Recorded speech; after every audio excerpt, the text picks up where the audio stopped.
उनको एक कदम आगे अब बढ़ाना चाहिए, ना सिर्फ विकसित भारत के में अपने महत्वपूर्ण योगदान के लिए, बल्कि आधुनिक कृषि की तरफ जब हम बढ़ रहे हैं, सरकार लगातार उनके साथ खड़ी है, किसानों के कंधे से कंधा मिलाकर चल रही है। हर स्तर पर उनको हम देख सकते हैं किस तरह की जो मदद है वो दी जा रही है। और जब बात की जा रही है प्राकृतिक कृषि की, इसके लिए भी कई ऐसी महत्वपूर्ण योजनाएं जिनका लगातार संचालन हो रहा है, और उन्हीं योजनाओं के जरिए हम देख सकते हैं किसानों को किस तरह का लाभ मिला है। और आज के समय में जो किसान हैं वो प्राकृतिक कृषि को अपना भी रहे हैं, और उसके साथ साथ पर्यावरण अनुकूल अगर बात की जाए, क्योंकि प्राकृतिक कृषि हर किसी के हित में है। किसानों की बात करें, प्रकृति की बात की जाए, जलवायु की हम बात करें, मिट्टी की बात की जाए, और उसी के अनुरूप हम देख भी सकते हैं कितना लाभ इसके जरिए हर स्तर पर हर किसी को मिल सकता है। लेकिन तमाम जो अवसर इसमें मौजूद हैं उनको बेहतर ढंग से जानना समझना जरूरी। और इसी कड़ी में हम देख रहे हैं फिलहाल प्रधानमंत्री नरेंद्र मोदी जिन्होंने इस प्रदर्शनी का अवलोकन किया जो कि प्राकृतिक कृषि पर आधारित है, उसके अलग अलग उत्पाद जो हैं वो यहाँ में नजर आए और जानकारी लेते हुए यहाँ नजर आ रहे हैं जो लोग हैं उनसे, जो किसान हैं, कि कैसे ये जो उत्पाद है ये महत्वपूर्ण रहता है, क्योंकि प्राकृतिक रूप से जो उत्पाद बना है ना सिर्फ स्वास्थ्य की दृष्टि से वो काफ़ी महत्वपूर्ण, बल्कि कैसे उसको हम समय रहते बाजार तक पहुंचा सकते हैं, उसमें क्या कुछ भूमिका होती है।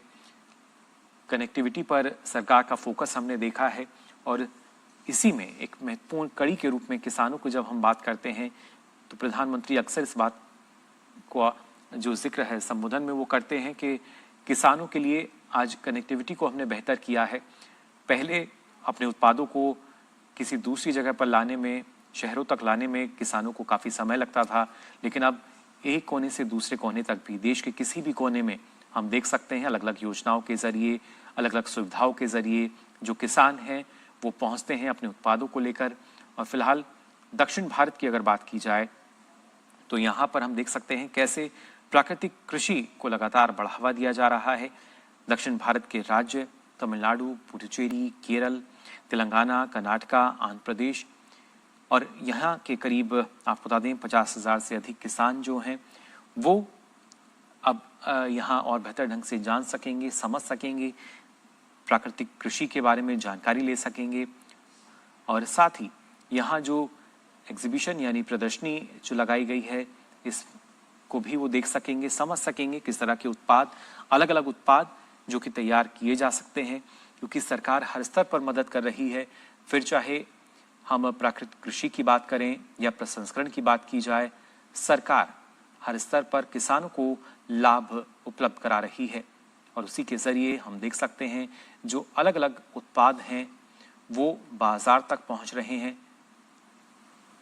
ना सिर्फ घरेलू बाजार बल्कि विदेशी बाजारों तक कई ऐसे उत्पाद जो कि अपनी पहुंच बना रहे हैं, और सबसे महत्वपूर्ण जो उपभोक्ता हैं वो काफ़ी इस तरह के उत्पादों को पसंद करते हैं, क्योंकि ऐसे उत्पादों का कोई साइड इफ़ेक्ट नहीं है। स्वास्थ्य के प्रति उनके हेल्थ के नज़रिए से देखा जाए तो वो बेहद ज़रूरी किस तरह के जो उत्पाद हैं उनको मिल सकें। आज के समय में जब हम बात करते हैं कैसे हमें अपनी सेहत का ख्याल रखना चाहिए, ना सिर्फ फिट रहने की बात प्रधानमंत्री करते हैं, बल्कि कैसे देश को जब हम खासतौर से बेहतर स्वास्थ्य दृष्टि की बात करते हैं, ना सिर्फ बेहतर इंफ्रास्ट्रक्चर हमें देखने को मिलता है, बल्कि कृषि जो कि एक महत्वपूर्ण अंग नज़र आता है इसमें, इस पूरे इकोसिस्टम का कैसे किस तरह का बड़ा बदलाव यहाँ पे किया जा सकता है, इसकी बानगी नज़र आती है। और आज फिलहाल प्रधानमंत्री नरेंद्र मोदी मौजूद हैं दक्षिण भारत प्राकृतिक कृषि शिखर सम्मेलन में। यहाँ पर जो प्रदर्शनी है उसका अवलोकन कर रहे हैं। आप देख सकते हैं अलग अलग उत्पादों के बारे में जानकारी ले रहे हैं, किस तरीके से जो उत्पाद है उसको तैयार किया जाता है, उस उत्पाद का जो चक्र है वो कितना रहेगा, कैसे वो उत्पाद बाजारों तक पहुंच रहा है, और क्या इस उत्पाद को अभी जो बाजार है वो पास का मिल रहा है, और क्या इस तरह के उत्पादों को हम दूसरे बाजारों तक भी पहुंचा सकते हैं, क्योंकि जितना उत्पाद दूर जाएगा, जितने दूसरे बाजारों तक पहुंच उसकी हो सकेगी, किसानों को उतना ही लाभ मिलेगा। और यही प्रयास प्रधानमंत्री नरेंद्र मोदी का हमें नजर आता है, किसानों को किस तरीके से लाभ दिया जा सकता है, कैसे उनके उत्पाद की जो पहुंच है उसको बढ़ाया जा सकता है और उसके साथ साथ आर्थिक विकास उन तमाम किसानों का किया जा सकता है जो कि देश को आत्मनिर्भर बनाने के लिए लगातार प्रयासरत हैं।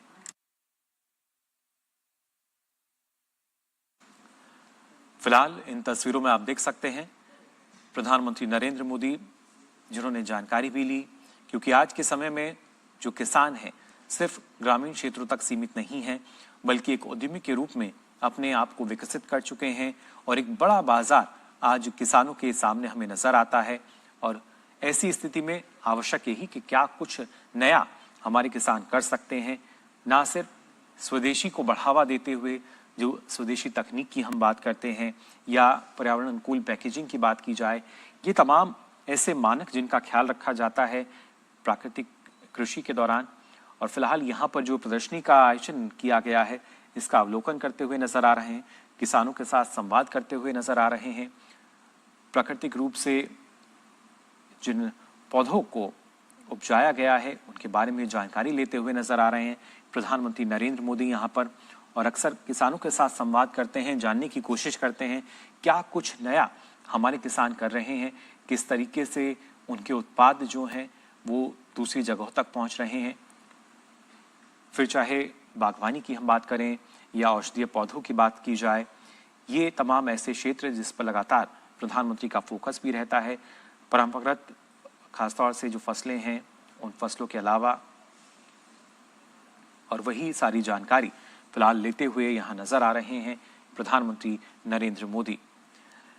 प्राकृतिक कृषि शिखर सम्मेलन दक्षिण भारत में इसका आयोजन हो रहा है और यहाँ पर ये जो प्रदर्शनी एक लगाई गई है इसका अवलोकन कर रहे हैं प्रधानमंत्री नरेंद्र मोदी। इसके साथ साथ अब से कुछ देर बाद हम देखेंगे पीएम किसान योजना के तहत करीब 18,000 करोड़ रुपए से अधिक की जो राशि है उसकी 21वीं किश्त भी वो जारी करेंगे। किसानों के सीधे खाते में ये राशि पहुंचेगी जिसके जरिए जो किसानों को एक आर्थिक मदद मिलती है, एक बड़ी सहायता किसानों की होती है। लेकिन प्राकृतिक कृषि किस तरीके से अलग अलग उत्पाद इसके जरिए हम तैयार कर सकते हैं इसकी जानकारी लेते हुए फिलहाल प्रधानमंत्री नरेंद्र मोदी यहाँ नजर आ रहे हैं। आप देख सकते हैं अलग अलग तरह के जो पौधे हैं उनके बारे में जानकारी लेते हुए यहाँ देखे जा सकते हैं प्रधानमंत्री नरेंद्र मोदी किसानों के साथ संवाद कर रहे हैं। कैसे आज के समय में जो किसान हैं वो प्राकृतिक कृषि के साथ भी आगे बढ़ सकते हैं, उसके जरिए भी एक बड़े बाजार तक अपनी पहुंच को बड़ा कर सकते हैं। और ऐसे में सरकार की जो प्राथमिकता है, सरकार की तरफ से क्या कुछ मदद उनको मिल सकती है, सरकार पूरी तरीके से प्रतिबद्ध है किसानों के विकास के लिए, हर स्तर पर उनको मदद दी जा रही है। लेकिन तमाम वो किसान जो कि आज के समय में हम देखते हैं कि प्राकृतिक खेती को, प्राकृतिक कृषि को अपना रहे हैं, उसमें और क्या कुछ महत्वपूर्ण हो सकता है उन सभी की जानकारी लेते हुए नजर आ रहे हैं। आप देख सकते हैं और इससे पहले हमने देखा था जब प्रधानमंत्री कोयम्बटूर पहुंचे थे किस तरीके से भव्य स्वागत उनका हुआ था। लेकिन फिलहाल यहाँ पर इस प्रदर्शनी का अवलोकन करते हुए नजर आ रहे हैं प्रधानमंत्री नरेंद्र मोदी।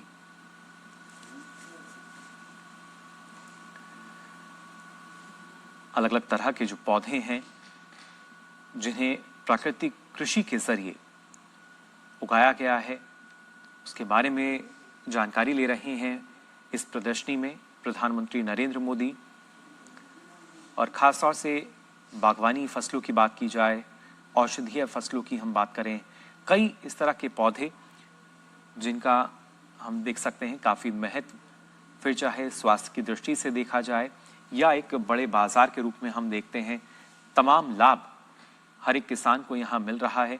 और कैसे इस लाभ को बढ़ाया जा सकता है, सरकार की क्या कुछ उसमें भूमिका हो सकती है, एक किसान अपना किस तरह का योगदान दे सकता है, उन सभी के बारे में फिलहाल जानकारी लेते हुए नजर आ रहे हैं प्रधानमंत्री नरेंद्र मोदी। यहाँ पर आप देख सकते हैं कोयम्बटूर की ये तस्वीरें जहाँ पर प्रधानमंत्री पहुँचे, किस तरीके से भव्य स्वागत उनका हुआ और उसके बाद ये सीधी जो प्रदर्शनी प्राकृतिक कृषि के उत्पादों पर आधारित अलग अलग उत्पादों को यहाँ दर्शाया गया है।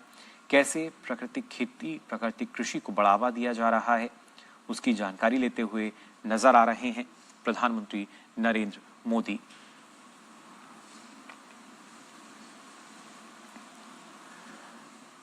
दक्षिण भारत की बात करें, पूर्वोत्तर भारत की बात की जाए, न जाने कितने ही ऐसे राज्य जहां पर प्राकृतिक कृषि को लगातार बढ़ावा दिया जा रहा है। और इसके साथ साथ हम देखते हैं क्योंकि प्राकृतिक कृषि है तो पशुपालन को स्वतः बढ़ावा मिलता है।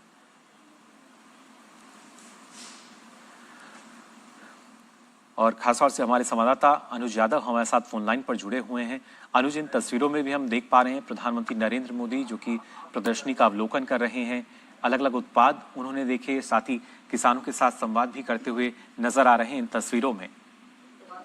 बिल्कुल मुकुल, प्राकृतिक खेती को लेकर जो प्रदर्शनी का आयोजन किया गया है उसमें प्रधानमंत्री नरेंद्र मोदी जो प्राकृतिक खेती करने वाले जो किसान हैं उन किसानों से संवाद कर रहे हैं और उनसे बातचीत भी कर रहे हैं। हमने देखा है कि शुरू से लेकर अभी तक जितने किसानों से भी प्रधानमंत्री नरेंद्र मोदी मिले हैं वो उनसे पूरी जानकारी सिर्फ प्राकृतिक खेती की ही नहीं बल्कि उनके बाजार को लेकर भी उनसे जानकारी ले रहे हैं। और उन्होंने इस बात को भी किसानों से पूछा कि आप जो प्राकृतिक रूप से इस तरीके से खेती कर रहे हैं, बाजार में इसका किस तरीके से आप लोग मार्केटिंग करते हैं, लोगों को जागरूक करते हैं और किस तरीके से जो ग्राहक है आपके उत्पादों को खरीदने में रुचि रखता है। उसके बाद जो किसान हैं वो प्रधानमंत्री नरेंद्र मोदी को बता रहे हैं कि लगातार लोग जो हैं प्राकृतिक उत्पादों को खरीदने के प्रति काफी जागरूक हो रहे हैं और लगातार इसकी डिमांड भी बढ़ती जा रही है। हमने यहाँ पर देखा जो प्रदर्शनी के अंदर है मुकुल, सब्जियों से लेकर गेहूं, दालें, जितनी भी पैडी क्रॉप्स हैं वो सभी प्राकृतिक रूप से अब उगाई जा रही हैं। और प्रधानमंत्री नरेंद्र मोदी लगातार आगे बढ़ते हुए किसानों से ये भी जानने चाह रहे हैं क्योंकि दक्षिण भारत के अंदर ज्यादातर हम जानते हैं कि जो नारियल के किसान हैं वो काफी तादाद में है। ऐसे नारियल के जो उत्पाद हैं वो भी अब प्राकृतिक तरीके से प्रोसेस किए जाते हैं, प्राकृतिक तरीके से ही उनका उत्पादन होता है। तो निश्चित तौर पर अब सिर्फ देश की जरूरतों को बल्कि दुनिया भर के कई देशों में जो प्राकृतिक उत्पाद हैं उनका निर्यात लगातार बढ़ता जा रहा है।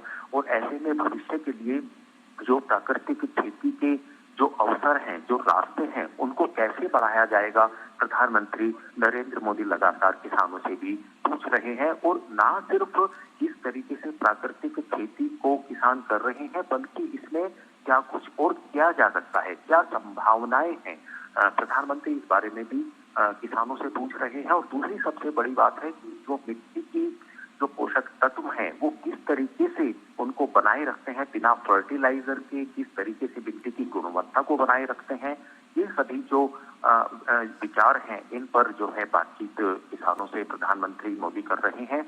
और एक सबसे बड़ी बात यही है कि प्राकृतिक खेती को लेकर जो प्रधानमंत्री नरेंद्र मोदी का लक्ष्य रहा है उसमें अब अच्छे सफलता जो है कृषि के क्षेत्र में किसान हासिल कर रहे हैं। और प्रधानमंत्री नरेंद्र मोदी ने ये जो एक सपना देखा था प्राकृतिक खेती का, वो इन्हीं बातों को ध्यान में रखकर देखा गया था कि देश के अंदर आज जिस तरीके से फर्टिलाइजर का ज्यादा उपयोग हो रहा है, ऐसे में उसको ना सिर्फ कम करना है बल्कि फर्टिलाइजर मुक्त खेती को बढ़ावा देना है। इससे सबसे बड़ी बात ये होगी कि पोषण को तो बढ़ावा मिलेगा ही मिलेगा। दूसरी सबसे बड़ी बात है कि जो लोगों के स्वास्थ्य पर फर्टिलाइजर के जो नकारात्मक प्रभाव पड़ते हैं वो भी भविष्य में नहीं पड़ेंगे। और एक स्वस्थ समाज की हम परिकल्पना को लेकर जो आगे चल रहे हैं विकसित भारत में, वो सपना भी पूरा होता हुआ दिखाई देगा। और ना सिर्फ देश के अंदर बल्कि मुकुल दुनिया भर के कई देशों से जो है अब इस तरीके के जो प्राकृतिक उत्पाद हैं उनकी जो डिमांड है वो लगातार भारत की ओर से बढ़ती जा रही है। और भारत के उत्पाद जो है आज हम कह सकते हैं कि ग्लोबल मार्केट के अंदर अपनी एक बड़ी पहचान बना रहे हैं मुकुल। जी बिल्कुल, वैश्विक बाजार में एक बड़ी पहचान के रूप में। और खासतौर से अगर देखा जाए अनुज, प्रधानमंत्री का फोकस भी इस बात पर रहा है कि जो किसान हैं अब उनके लिए कोई भी दायरा सीमित ना रहे, उनको किस तरीके से अनेक अवसर हम देख सकते हैं, कैसे उनके दायरे को बढ़ाया जा सकता है और क्या कुछ नया नवाचार पर भी एक फोकस जो है वो दिखता है। देखिए सबसे बड़ी बात तो यही है कि ये जितनी भी चीजें आज बातें संभव हो पाई हैं उत्पादन को बढ़ाने को लेकर प्राकृतिक खेती की बात करें, जैविक खेती की बात करें, ये तभी संभव हो पाया है मुकुल जब नवाचार को कृषि के अंदर बढ़ावा मिला। और सबसे बड़ी बात तो यही है कि तकनीक को कृषि से जोड़ने का जो प्रधानमंत्री नरेंद्र मोदी ने 2014 में सपना देखा था, आज वो जो परिकल्पना की थी, आज वो सबके सामने है। आज हम जानते हैं कि कृषि विज्ञान केंद्रों के माध्यम से किसानों को जिला स्तर पर जानकारी मिलती है कि किस तरीके से उनको खाद देना है, पानी देना है, कितना पानी देना है, मिट्टी की गुणवत्ता की जांच करने के लिए सोइल हेल्थ कार्ड दिए जाते हैं। और इसके अलावा आपने पहले भी मुकुल इस बात को देखा होगा कि खेती के लिए ज्यादा पानी भी बहुत बड़ी समस्या रहती है और कम पानी भी समस्या रहती है। तो एक हम कहें कि पानी का सामंजस्य बैठाना, की मात्रा को देखना, ये सभी संभव हो पाता है तकनीक के माध्यम से, ये सभी संभव हो पाता है कृषि वैज्ञानिकों की मदद से। और हमने पिछले कुछ वर्षों में देखा है कि कृषि वैज्ञानिक अब बड़ी बड़ी इमारतों के अंदर सिर्फ अनुसंधान नहीं कर रहे हैं, बल्कि वो किसानों के खेतों में जाकर जो है वो किसानों की समस्याओं को जान रहे हैं और उनकी जो समस्याएं हैं उसको लेकर फिर वो अनुसंधान करते हैं। हम जानते हैं कि नए नए जो बीज हैं, उन बीजों को जो है अब लाया जा रहा है, ऐसे बीजों को लाया जा रहा है जो सस्टेनेबल हो, जिसमें उत्पादन ज्यादा हो, जिनमें बीमारियां कम हो। इस तरह के बीजों को पिछले कई वर्षों के अंदर ऐसी किस्मों को जारी किया गया है। और इसमें कृषि विज्ञान केंद्र की हम बात करें, आईसीआर की बात करें, दिल्ली के अंदर पूसा की बात करें, जो राज्यों के अलग अलग कृषि विश्वविद्यालय हैं उनकी बात करें, वो काफी तेजी से जो है किसानों के साथ आगे इन बातों को लेकर आगे बढ़ रहे हैं। और आज इसी वजह से हम कह सकते हैं कि दक्षिण भारत, पूर्वोत्तर भारत जो है न सिर्फ खेती में बल्कि प्राकृतिक खेती में लगातार आगे बढ़ता जा रहा है। और आज जो ये शिखर सम्मेलन का आयोजन आज तमिलनाडु के कोयम्बटूर की धरती पर आज जो हो रहा है, जिसका उद्घाटन आज प्रधानमंत्री नरेंद्र मोदी कर रहे हैं, निश्चित तौर पर ये पूरे देश के लिए भविष्य में क्या दिशा और दशा जो बनेगी प्राकृतिक खेती को लेकर, वो तय होगा।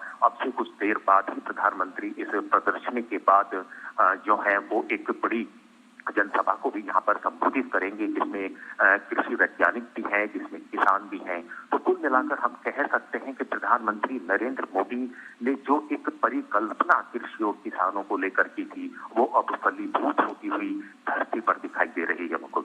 जी बिल्कुल, और अब उसी वजह से जो धारा है कुछ अलग नजर आती है। इन तस्वीरों में भी हम देख पा रहे हैं, बागवानी फसलों की बात की जाए, तमाम जो दूसरी फसलें हैं अनुज, उनके बारे में जानकारी ली। और साथ ही जो किसान हैं वो भी काफी खुश नजर आ रहे हैं, प्रधानमंत्री के साथ सेल्फी लेते हुए नजर आ रहे हैं इन तस्वीरों में, और साथ ही उनको जानकारी देते हुए भी।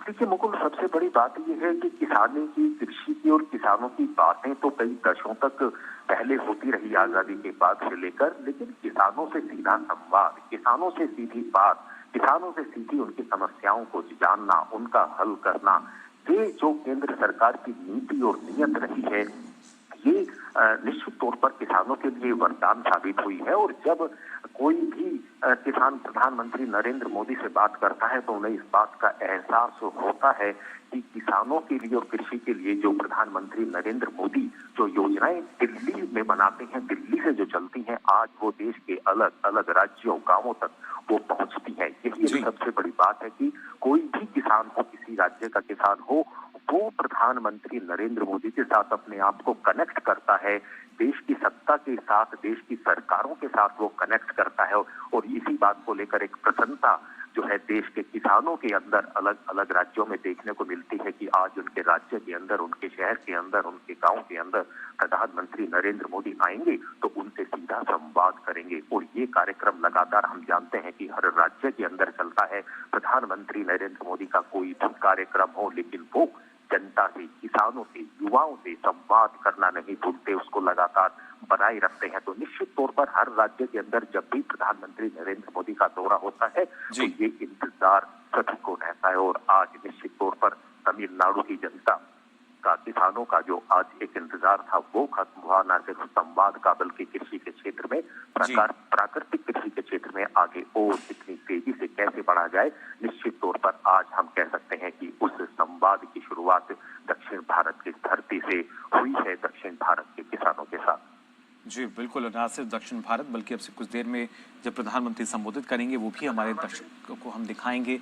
लेकिन कितना महत्वपूर्ण अनुज कि हमने देखा कृषि क्षेत्र में जो एक बड़ा बदलाव हम देखते हैं, फिर चाहे हम बात करते हैं रिसर्च को लेकर, इनोवेशन को लेकर, लेकिन इसके साथ साथ ट्रेनिंग स्किल्स की अगर बात की जाए, जिस तरीके से केवीके हैं या अलग अलग संस्थान जिनको लगातार ये प्रधानमंत्री का एक प्रयास रहा कि कैसे हमें किसानों को प्रशिक्षण देना चाहिए, और जो प्राकृतिक कृषि की हम बात कर रहे हैं उसके भी हमने देखा जो प्रशिक्षण है वो दिए गए, और उस तरह का ही एक मॉडल फिलहाल यहाँ प्रदर्शनी में भी हमें देखने को मिल रहा है।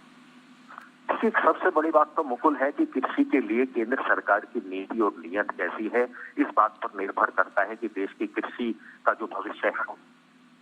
आप वर्ष 2014 में जब प्रधानमंत्री नरेंद्र मोदी ने देश की सत्ता को संभाला था, जब देश का कृषि बजट सिर्फ 27,000 करोड़ रुपए हुआ करता था, और आज मैं अगर 2023 की बात करूं तो देश का जो सिर्फ कृषि बजट है वो 1,27,000 करोड़ है। तो आप इस बात से अंदाजा लगा सकते हैं कि कितना पैसा किसानों को दिया गया है, कृषि के लिए दिया गया है। और दूसरी एक सबसे बड़ी बात है कि आज देश का जो कृषि उत्पादन है वो कई गुना बढ़ा है। पूरे राज्य की बात हम नहीं कर रहे किसी राज्य की, बल्कि पूरे देश की बात कर रहे हैं। और खाद्यान्न के भंडार आज देश के अंदर भरे पड़े हैं। ना सिर्फ देश की जरूरतों को जो है भारत पूरा कर रहा है खाद्यान्न के क्षेत्र में, बल्कि दुनिया की जरूरतों को पूरा करता हुआ नजर आ सकते हैं कि हमारे देश का गेहूं और चावल का निर्यात लगातार जो है वो बढ़ता जा रहा है। सब्जियों का, बागवानी के क्षेत्र में हम बात करें, सब्जियों की बात करें, वो आज यहाँ की, चाहे हम सब्जियों की बात, फलों की करें, उनका निर्यात लगातार बढ़ रहा है। तो निश्चित तौर पर जब इस तस्वीरें सामने तो देश किसान, इसकी खुशहाली कृषि क्षेत्र में वो सामने नजर आती है। निश्चित तौर पर तकनीक को कृषि से जोड़ने का जो एक बड़ा लक्ष्य रखा गया था कि द्वारा, मोदी सरकार के द्वारा, उन्हीं कारणों की वजह से आज देश का उत्पादन भी बढ़ा है, देश के अंदर किसानों की आमदनी भी बढ़ी है और देश के अंदर किसानों की खुशहाली भी बढ़ी है। जी बिल्कुल, और उसी की बानगी लगातार इन तस्वीरों के जरिए भी हम देख पा रहे हैं किस तरीके से भारत का जो किसान है वो खुशहाल हुआ है।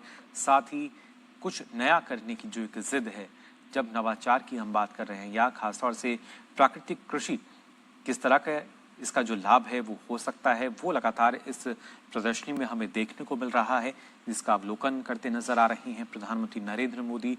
तमाम किसानों के साथ संवाद भी यहाँ पर वो कर रहे हैं, और अपने आप में काफ़ी महत्वपूर्ण अनुज ये तस्वीरें भी, क्योंकि प्राकृतिक कृषि को लेकर किसानों में जो एक अवधारणा है, कई ऐसे किसान जो कि इसके लिए जागरूक हैं, जबकि कुछ किसानों को जो मत है उनका मानना है कि ये काफ़ी मुश्किल है या कैसे संभव होगा। लेकिन इस तरह के जो आयोजन हैं उनके जरिए तमाम किसान जो हैं देश भर के, वो शायद देख सकेंगे कि कैसे वाकई प्राकृतिक कृषि जो है वो संभव है, और इसको कोई और नहीं बल्कि हमारे अन्नदाता जो किसान हैं वो ही संभव बना रहे हैं। फिलहाल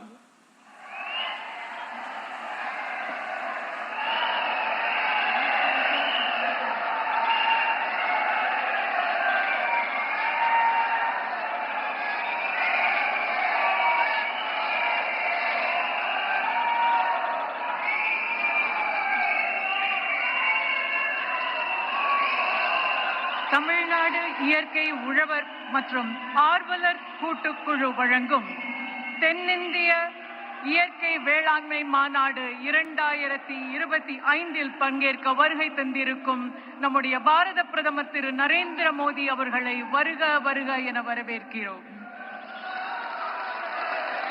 இந்த மாநாடு தென்னிந்திய இயற்கை வேளாண் சங்கத்தின் 2025வது மாநாடு மற்றும் PM கிசான் சம்மான் நிதியிலிருந்து 18,000 கோடிக்கும் மேலான நிதியை வழங்க நம்முடைய பாரத பிரதமர் அவர்கள் வருகை தந்திருக்கிறார்கள். செல்லும் இடமெல்லாம் தமிழையும் தமிழ் கலாச்சாரத்தையும் பறைசாற்றி வருபவர் நம்முடைய பாரத பிரதமர்.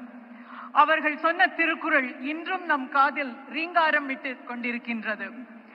माननीय प्रधानमंत्री जी, किसान को गर्व से अन्नदाता कहते हैं. கடுமையாக உழைக்கும் நம் உழவர்களை அன்னதாதா என்று அழைப்பதோடு அவர்களை ஊர்ஜதாதா மற்றும் ஊர்வரக் தாத்தாவாக மாற்ற வேண்டும் என்பதை தன்னுடைய முழு முதல் குறிக்கோளாக கொண்டவர் நம்முடைய பாரத பிரதமர் அவர்கள். பாரத பிரதமர் அவர்கள் தன்னுடைய உரையிலே ஔவையார் அவர்களை மேற்கோள் காட்டி, நீர் உயர வரப்புயர நீர் உயரும், நீர் உயர நெல் உயரும், நெல் உயர குடி உயரும், குடி உயர கோல் உயரும், கோல் உயர கோன் உயர்வான் என்பதை சுட்டிக்காட்டியது மட்டுமல்லாமல் prosperity of farmers will lead to a prosperous nation என்பதை நமக்கு வழிநடத்தி கொண்டிருக்கும் பாரத பிரதமர் அவர்களை இந்த நிகழ்ச்சிக்கு வருக வருக என வரவேற்கிறோம். தென்னிந்திய இயற்கை வேளாண் மாநாடு சார்பாக வேளாண் பெருமக்கள் இப்பொழுது நம்முடைய பாரத பிரதமர் அவர்களுக்கு மாலை அணிவித்து கௌரவிப்பார்கள்.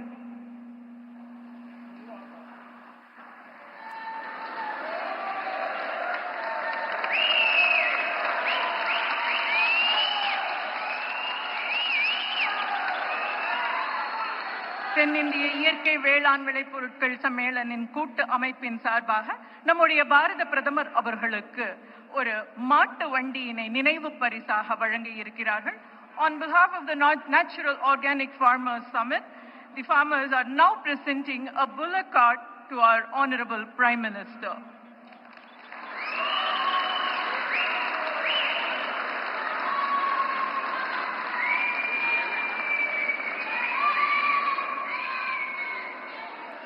We now request the members of the audience to raise for national anthem followed by Tamil Thai வாழ்த்து. முதலாவதாக நாட்டுப்பண், அதனைத் தொடர்ந்து தமிழ் தாய் வாழ்த்து. जनगणमन अधिनायक जय हे भारत भाग्य विधाता, पंजाब सिंध गुजरात मराठा द्राविड उत्कल भंगा, विंध्य हिमाचल यमुना गंगा उच्चल जलधि तरंगा, तव शुभ नामे जागे तव शुभ आशीष मांगे, गाहे तव जय गाथा, जनगण मंगलदायक जय हे भारत भाग्य विधाता, जय हे जय हे जय हे जय जय जय जय हे. நீராறும் கடலுடுத்த நிலமடந்த கெழிலொழுகும், சீராறும் வதனமென திகழ் பரத கண்டமிது, திக்கணமும் அதில் சிறந்த திராவிடன திருநாடும், தக்க சிறு பிறை நுதலும் தரித்தனரும் திலகமுமே, அத்திலக வாசனை போல் அனைத்துலகும் இன்பமுற, எத்திசையும் புகழ் மணக்க இருந்த பெரும் தமிழனங்கே, தமிழனங்கே முன் சீரிலமை திரவியந்து செயல் மறந்து வாழ்த்ததுமே வாழ்த்ததுமே வாழ்த்ததுமே.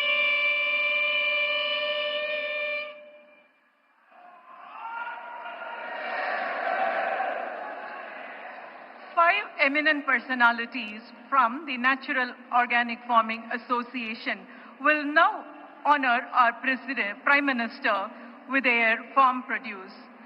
Srimati Suganti will now present a portrait of Honorable PM's beloved mother. The speciality of this portrait is that the frame is made of the fiber from banana plantain. Sri Ajitan will present a gift hamper comprising of the seeds and the produce of banana plantain.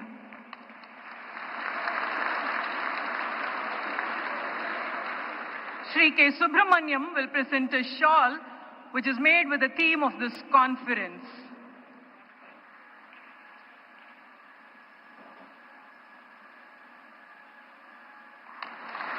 Shri S. Yoganathan will present the collected seeds from a hamper with the seeds of organic farming.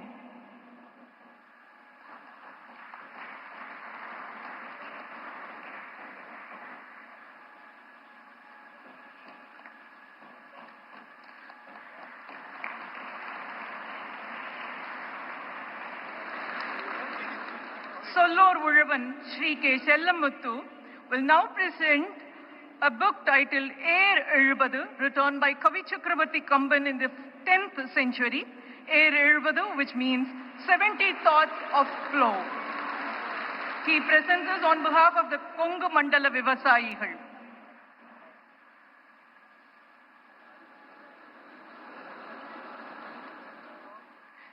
Thank you, sir. And now request Dr. K. Ramasamy, தென்னிந்திய இயற்கை வேளாண்மை மாநாடு 2025 தலைமை ஒருங்கிணைப்பாளர் மற்றும் தமிழ்நாடு வேளாண் பல்கலைக்கழகத்தின் முன்னாள் துணைவேந்தர் அவர்கள் இப்பொழுது வரவேற்புரை வழங்குவார்கள்.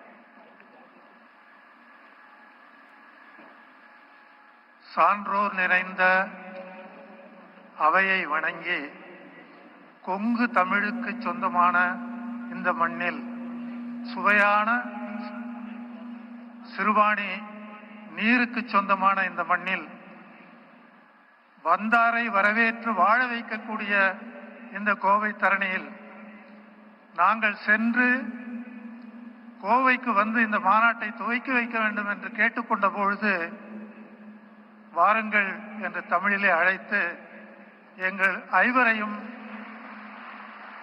கட்டி அணைத்து நாங்கள் எடுத்து சென்ற ஒவ்வொரு பொருளையும் கவனமாக பார்த்து அவ்வளவு நுட்பமாக ஒவ்வொருவரிடமும் பேசி, உங்களுக்கு நன்றாக தெரியும், எங்கு சென்றாலும் தமிழை எடுத்துக்கொண்டு சென்று அங்கே மக்களுக்காக அர்ப்பணிக்கின்ற ஒரு பிரதமரை பார்க்கக்கூடிய இந்த கோவை மண்ணில் இங்கே வந்து இறங்கிய உடனேயே அழைத்தீர்கள், வந்துவிட்டேன் என்று தமிழிலே சொன்னார்கள். அவரை உங்கள் சார்பாகவும் கோவை மக்கள் சார்பாகவும் தென் மாநிலங்கள் சார்பாகவும் இருகரம் கூப்பி வரவேற்பதில் பெருமகிழ்ச்சி அடைகின்றேன். உங்கள் அத்துணை பேருக்கும் தெரிந்ததுதான், புதிதாக நான் எதையும் சொல்ல போவதில்லை. ஏனென்றால் விவசாயம் கலாச்சாரத்தோடு வந்தது. விவசாயம் என்று மாநில பட்டியலிலே இருக்கக்கூடிய ஒன்று. கல்வி கூட மாநிலத்தில் தான் இருக்கிறது. நாம் என்னதான் முன்னேறி வந்தாலும் கூட விவசாயத்தை விட்டு வெளியே வந்துவிட்டால் கூட இன்றைக்கு இருக்கக்கூடிய சிரமங்களையும் அவர்களுடைய வருத்தத்தையும் எங்காவது ஒரு நாளில் நம்முடைய நாட்டின் பாரத மண்ணின் புதல்வன் முன் கொட்டுவதற்கு நாம் கடப்பாடு உடையவர்களாக இருக்கின்றோம். அதையெல்லாம் பகிர்வதற்கு அருமை நண்பர் இருக்கின்றார். அந்த நேரத்தை எடுத்துக்கொள்ள நான் தயாராக இல்லை. இருந்தாலும் கூட பிரதமருக்கு 3 கோரிக்கைகளை ஆராய்ச்சியாளர்கள் சார்பாகவும் விவசாயிகள் சார்பாகவும் அரசியல்வாதிகள் சார்பாகவும் வைக்க கடமைப்பட்டிருக்கின்றேன். இதுகாரும் நாம் விதை, நாற்று, அறுவடை என்றுதான் இருந்திருக்கின்றோம். விதையை ஒதுக்கிவிட்டு நாற்றுக்கு நாம் நாட்டம் சென்றோமே ஆனால் 15 to 20 நாட்களை சேமிக்க முடியும். அந்த சேமிப்பின் போது ஒவ்வொரு நாட்டையும் நாம் நிச்சயமாக இன்சூர் செய்து விவசாயினுடைய வாழ்வை நிச்சயமாக பெருக்க முடியும். தயவு செய்து பிரதமர் அவர்கள் முன் வந்து இதை செயல்படுத்துகின்ற பொழுது விவசாயிகளாகிய நாமும் அரசியல்வாதிகளாக இருக்கக்கூடிய சிலரும் விவசாயத்தை சார்ந்து செயல்படக்கூடிய 52% வேளாண் தொழிலாளர்களும் 14 கோடி மக்கள் தான் விவசாயம் செய்கிறார்கள். அதிலே உங்களுக்கு நன்றாக தெரியும் 9 கோடி மக்களுக்கு நீங்கள் கிசான் சம்மன் கொடுத்து உதவுகின்றீர்கள். அந்த நிலையில் இந்த கோவை நிகழ்வோடு பிரதமர் அவர்கள் 21வது முறையாக விவசாயிகளுக்கு சேர வேண்டியதையும் இந்த மண்ணிலே அறிவிக்கின்றார்கள். அதற்காகவும் நாங்கள் கடமைப்பட்டிருந்தோம். Respected Prime Minister, it is our bounden duty to thank you for accepting our request, for executing whatever you promised, and our farming forum expects more. In this approach, there are 2 agricultural graduates who left agricultural practice and advisory role. One is Nammalwar from Tamil Nadu, another is from Palekar from Maharashtra. These 2 people shouldered the responsibility of introducing organic agriculture and life introduction into the rejuvenation of the soil. These 2 are possible because of the abundant work what they have done for us. We sincerely pray to the Prime Minister, a nationwide recognition has to be given to these people. At the same time, sir, you are spending so much time to do it for the farmers. You have so far introduced 27 programs, and this natural farming is also another program. But this approach is totally different. Here, you have formed the department, officials, and first importance what you have given is training to the farmers, then registration of the farmers, then certification of the farmers.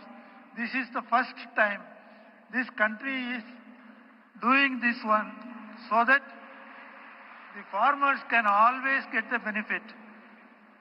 Thank you very much, sir.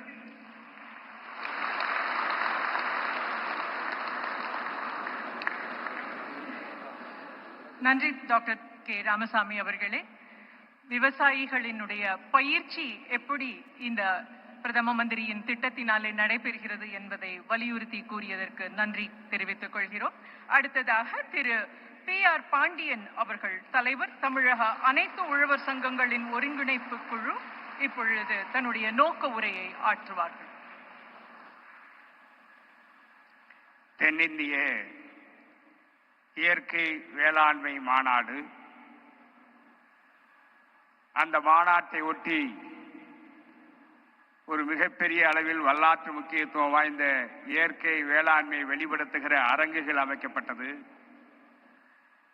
ஆகவே இது மாநாடு என்கிற பெயரில் துவங்கப்பட்ட மாநாட்டை பாரத பிரதமர் அவர்கள் நேற்று காலையில் 21வது PM கிசான் திட்டத்தையும் இந்த மேடையில் உழவர்கள் மத்தியில் துவக்கி வைப்பது என்று முடிவெடுத்து ஒரு முப்பெரும் மாநாடாக இந்த மாநாடை அலங்கரித்ததோடு மட்டுமல்ல, ஒட்டுமொத்தமாக தென்னிந்திய விவசாயிகளுக்கு ஒரு நம்பிக்கையும் துணிவையும் உருவாக்குகிற வகையில் எங்களை போன்ற சாதாரண விவசாயிகள் அழைத்த போது வருகிறேன் என்று சொல்லி பல்வேறு நெருக்கடியான காலகட்டத்தில் இந்த தமிழகத்திற்கு வருகிறதென்று இந்த உழவர்களுக்கு ஒரு நம்பிக்கையை ஊட்டியிருக்கிற, உலகமே வியந்து பார்க்கிற நமது பாரத பிரதமர் அவர்களை வருக வருக உங்களை வணங்கி மகிழ்கிறேன்.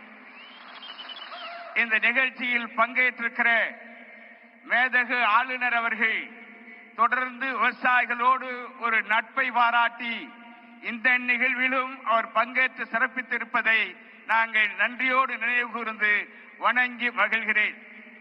இந்த நிகழ்வில் இந்த மண்ணின் மைந்தன் சாதாரண குடும்பத்தில் பிறந்து இன்றைக்கு மத்திய அமைச்சராக 2வது முறையும் தொடர்கிற பிரதமருக்கு ஒரு நம்பிக்கைக்குரிய இளைஞனாக தொடர்கிற எனது அருமை சகோதரர் மாண்புமிகு அமைச்சர் அவர்களே, நமது மரியாதைக்குரிய சட்டமன்ற உறுப்பினரும் பாரதிய ஜனதா கட்சியினுடைய மாநில தலைவருமான மரியாதைக்குரிய அண்ணன் நயினார் நாகேந்திரன் அவர்களே, எனக்கு முன்னதாக உங்களின் சார்பில் பிரதமரிடம் கோரிக்கைகளை முன்மொழிந்து எங்களை வழிநடத்துகிற ஆசானாக இருந்து இந்த மாநாட்டை வெற்றிகரமான மாநாடாக நடத்தி முடித்ததற்கு உதவி புரிந்திருக்கிற முன்னாள் வேளாண் பல்கலைக்கழகத்துடைய துணைவேந்தர் மரியாதைக்குரிய முனைவர் கே ராமசாமி அவர்களே, அல்லும் பகலும் 8 மாத காலமாக இந்த மாநாட்டை மிக சிறப்பாக நடத்த வேண்டும் என்கிற பல்வேறு இடையூறுகளை எல்லாம் தகர்த்தெறிந்து வெற்றிகரமாக மாநாட்டை நடத்தி முடிப்பதற்கு அயராது பாடுபட்டிருக்கிற நமது ஒருங்கிணைப்பாளர் அண்ணன் வாழை கருப்பையா அவர்களே, இந்த நிகழ்ச்சியிலே பங்கேற்றிருக்கிற உழவர் பெருமக்களே, உங்கள் பாதம் தொட்டு வணங்கி நான் உங்களுக்கு வரவேற்க கடமைப்பட்டிருக்கிறேன்.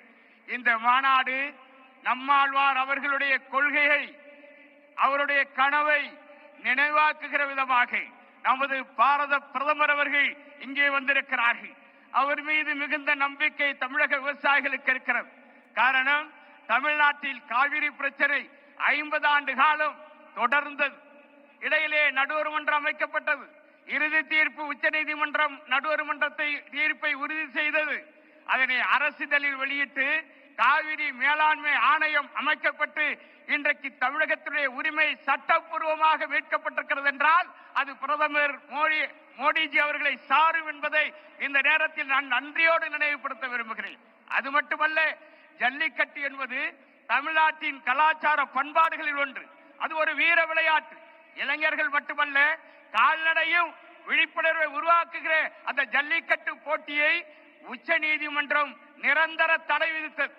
ஆனால் தமிழக இளைஞர்கள் விவசாயிகளுடைய உணர்வுக்கு மதிப்பளித்து உச்ச நீதிமன்ற தீர்ப்பிற்கு ஒரு அவசர சட்ட முன்வடிவு கொண்டு வந்து அந்த சட்டத்தின் மூலமாக உச்ச நீதிமன்ற தீர்ப்பையே முடிவுக்கு கொண்டு வந்து ஜல்லிக்கட்டுக்கு தமிழகத்திற்கு சிறப்பு அனுமதியை பெற்று தந்த மாண்புமிகு பாரத பிரதமர் அவர்களே, இந்த நேரத்தில் நான் நன்றியோடு நினைவு கூறுகிறேன். இப்படி எண்ணற்ற திட்டங்கள் நாங்கள் நன்றியோடு இந்த நேரத்தில் நினைவு கூற கடமைப்பட்டிருக்கிறேன். பிரச்சனைகள் ஏராளம், எங்களுக்கு அரசியல் கிடையாது. நன்றியோடு நினைவு கூறுவது எங்களது பெருந்தன்மை.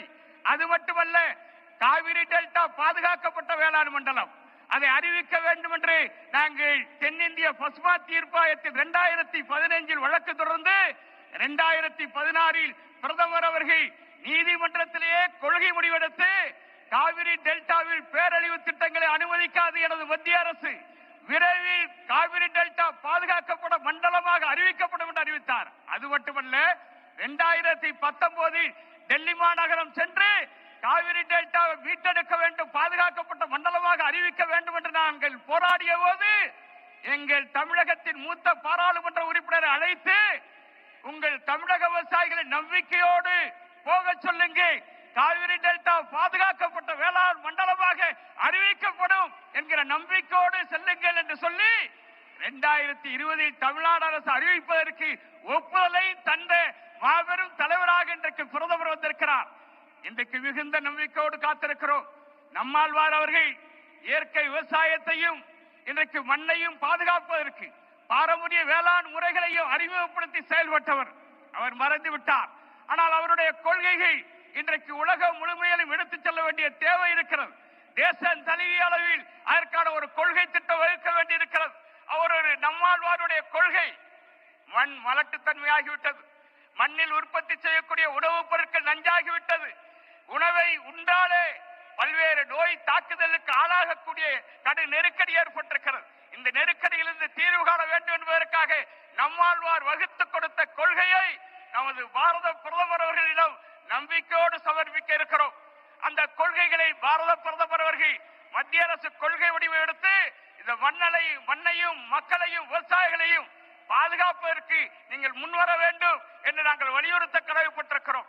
இந்த கோவை மண்டலம் மேற்கு தொடர்ச்சி மலையினுடைய அடிவாரத்தில் இருக்கிறது. இந்த மேற்கு தொடர்ச்சி மலை கேரளாவில் துவங்கி அது பல மாநிலங்கள் வழியாக செல்லுகிறது. ஆனால் இந்த காலநிலை மாற்றத்திற்கு அடிப்படையாக இருப்பது இந்த மேற்கு தொடர்ச்சி மலைவளம் தான். எனவே இந்த மலைவளத்தை பாதுகாக்க வேண்டும். மலையில் வாழக்கூடிய விலங்கினங்கள் விளைநிலங்களை நோக்கி மனிதர்களையே கொள்ளுகிறது, விவசாயிகளையும் கொள்ளுகிறது, உழவர் பெருமக்களுடைய உழைப்பையும் சுரண்ட பார்க்கிறது. எனவே விலங்குகள் தேவை, வனங்கள் தேவை, விவசாயிகளையும் பாதுகாக்க வேண்டிய பொறுப்பும் கடமையும் நமது பாரத பிரதமருக்கு இருக்கிறது என்பதை அவர் பாதம் தொட்டு வணங்கி நான் கடமையாக முன்வைக்க கடமைப்பட்டிருக்கிறேன்.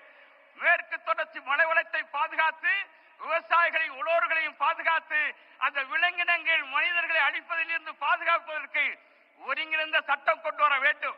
இந்த நேரத்திலே நான் அவசியமாக சொல்ல கடமைப்பட்டிருக்கிறேன். காரணம், தமிழ்நாட்டின் நில ஒருங்கிணைப்பு சட்டம் 2023 என்கிற பேரில் நிலங்களை மட்டுமல்ல நிலங்களுக்கு அருகாமையில் இருக்கிற ஏரிகள், குளங்கள், குட்டைகள், நீர்வழி பாதைகளையும் அபகரிப்பதற்கென்றே சட்டம் கொண்டு வந்து வகைப்பாடை மாற்றி இன்றைக்கு சதுப்பு நிலங்கள் எல்லாம் கட்டுமான நிறுவனங்களுக்கு கொடுக்கிற ஒரு பேராபத்து ஏற்பட்டிருக்கிறது. அதை தடுத்து நிறுத்துவதற்கு ஒருங்கிணைந்த சட்டம் வேண்டும். தொழில் புரட்சியில் விவசாயிகள் மாறுபட்டவர்கள் அல்ல. தொழிலும் வளர வேண்டும், வேளாண்மையும் வளர வேண்டும், உணவு உற்பத்தியும் பாதித்துவிடக் கூடாது என்கிற அக்கறையோடு இந்த கோரிக்கைகளை நான் முன்வைக்கிறேன். இந்த மகான் நம்மாழ்வார் அவர்களுடைய நினைவை போற்றுகிற வகையில் உங்கள் ஆட்சி காலத்தில் அவருக்கு பாரத ரத்னா விருது வழங்கி நீங்கள் கௌரவப்படுத்த வேண்டும் என்று நான் வலியுறுத்துகிறேன். நமது மரியாதைக்குரிய பாரதிய ஜனதா கட்சியும் இதற்கான தீர்மானத்தை ஏற்கனவே முன்மொழிந்திருக்கிறது. அதனை நீங்கள் ஏற்று எங்களுடைய இந்த மாநாட்டின் தீர்மானமாக பாரத ரத்னா விருது கொடுப்பதன் மூலம் இயற்கை விவசாயமும் பாரம்பரிய வேளாண் முறையும் உலகெங்கும் பரவ செய்யும். காரணம், பிரதமர் கொரோனா தொற்றில் அவர்களே பகிரங்கமாக அறிவித்தார்கள், உலகமே உணவு உற்பத்தியில் பின்னடைந்து விட்டது, ஆனால் இந்தியாவில் பொருளாதார உலகம் வீழ்ந்து விட்டது. இந்திய பொருளாதாரத்தை மீட்டெடுத்தவர்கள் இந்திய உழவர்கள், சிறு குறு விவசாயிகள் என்று பகிரங்கப்படுத்தியவர் நமது பிரதமர். அது மட்டுமல்ல, கொரோனாவில் உலகமே உணவுக்கு தட்டுப்பாடு ஏற்பட்ட போது இந்திய விவசாயிகளும் தமிழக விவசாயிகளும் உற்பத்தி செய்த உணவை பல நாடுகளுக்கு வழங்குகிற வாய்ப்பை இந்திய உழவர்கள் கொடுத்தார்கள் என்று நம்மளை பாராட்டியவர் நமது பிரதமர். நான் இன்றைக்கு சொல்லுகிறேன், இந்த விவசாயிகளை பாதுகாப்பதற்கு பயிர் காப்பீடு திட்டத்தை விவசாயிகள் பயனளிக்கிற வரையில் செயல்படுத்த வேண்டும். இப்பொழுது நீங்கள் கிசான் திட்டத்தையும் துவக்கி வைக்க இருக்கிறீர்கள். தமிழ்நாட்டில் 60% நிலங்கள் குத்தகை விவசாயிகள், அவர்களுக்கும் கிடைக்கிற பயன் வருகிற வகையில் இந்த PM கிசான் திட்டத்தை செயல்படுத்த வேண்டும் என்று கேட்டு வாய்ப்புக்கு நன்றி கூறி நிறைவு செய்கிறேன். நன்றி, வணக்கம்.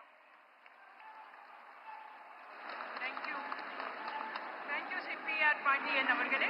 We now request Dr. L. Murugan, Honorable Minister of State for Information and Broadcasting and Minister of State for Parliamentary Affairs, to deliver his speech.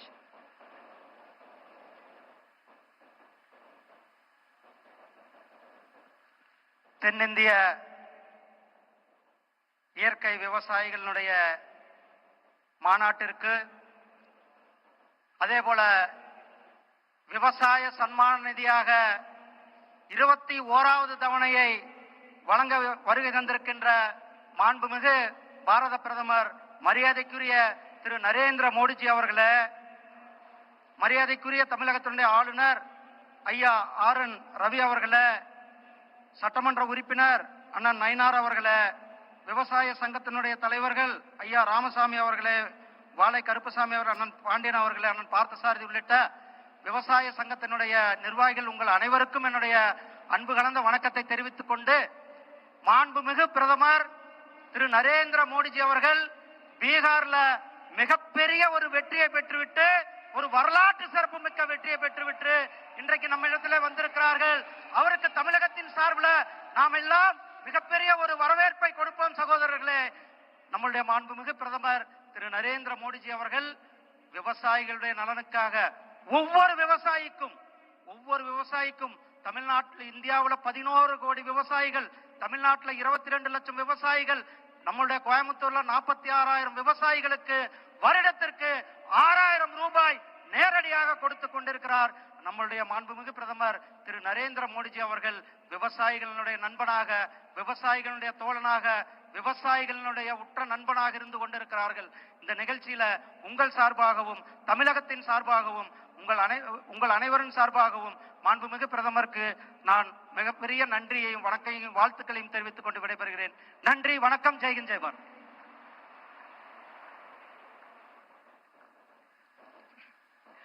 Mahakavi Bharati says, உழவுக்கும் தொழிலுக்கும் வந்தனை செய்வோம், வீணில் உண்டு கழித்திருப்போரை நிந்தனை செய்வோம்.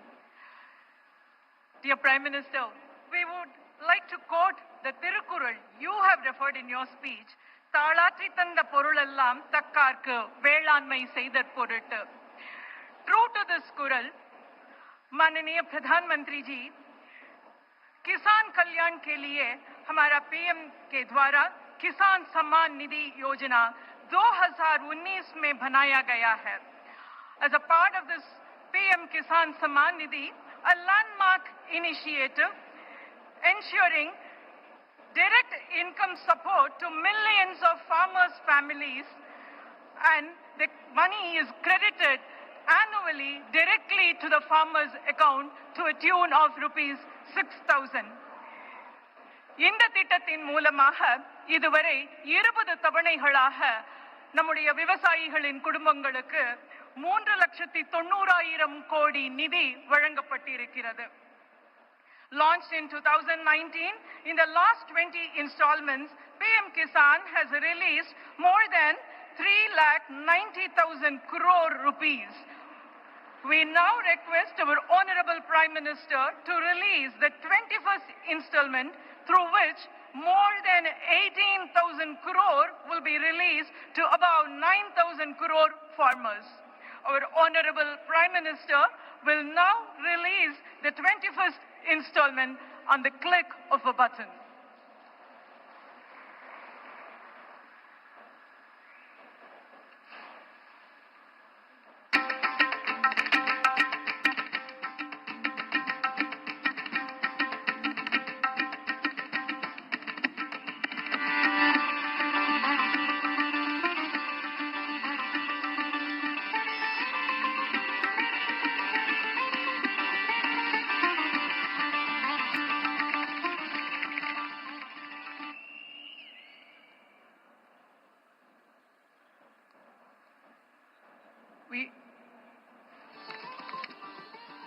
We have another video to becoming the architect of India's destiny.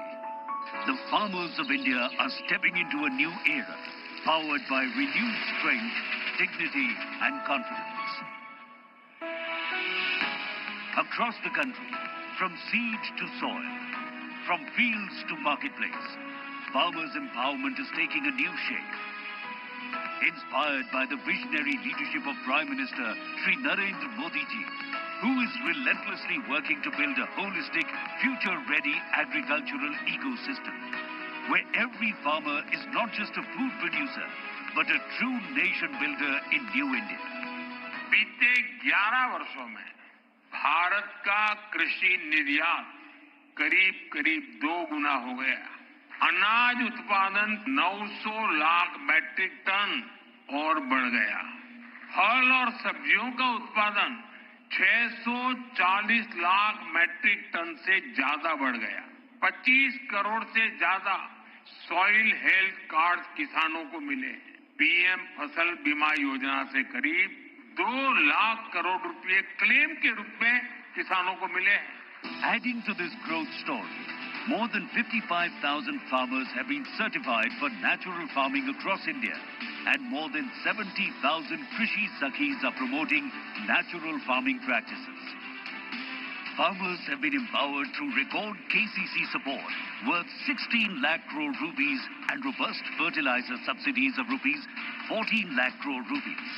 A major rise in the agriculture budget from 22,000 crores in 2014 to 1.27 lakh crores, an increase of about 500%. Each of these achievements reveal India's resolution to uplift its farmers and turning its vision into reality. Carrying forward this resolution, Honorable Prime Minister Shri Narendra Modi has launched 2 historic initiatives, namely the Pradhan Mantri Dhan Dhanya Krishi Yojana and the Dalhan Atmanirbharta Mission, aimed at transforming agriculture, thus fulfilling the vision of a self-reliant nation. The Pradhan Mantri Kisan Samman Nidhi has emerged as a landmark initiative, bringing hope, stability and dignity to millions of farming families. Under this scheme, farmers receive 6,000 rupees annually in 3 equal installments, which is transferred directly into their bank accounts. So far, more than 3,91,000 crore rupees have been transferred to eligible farmers across the country.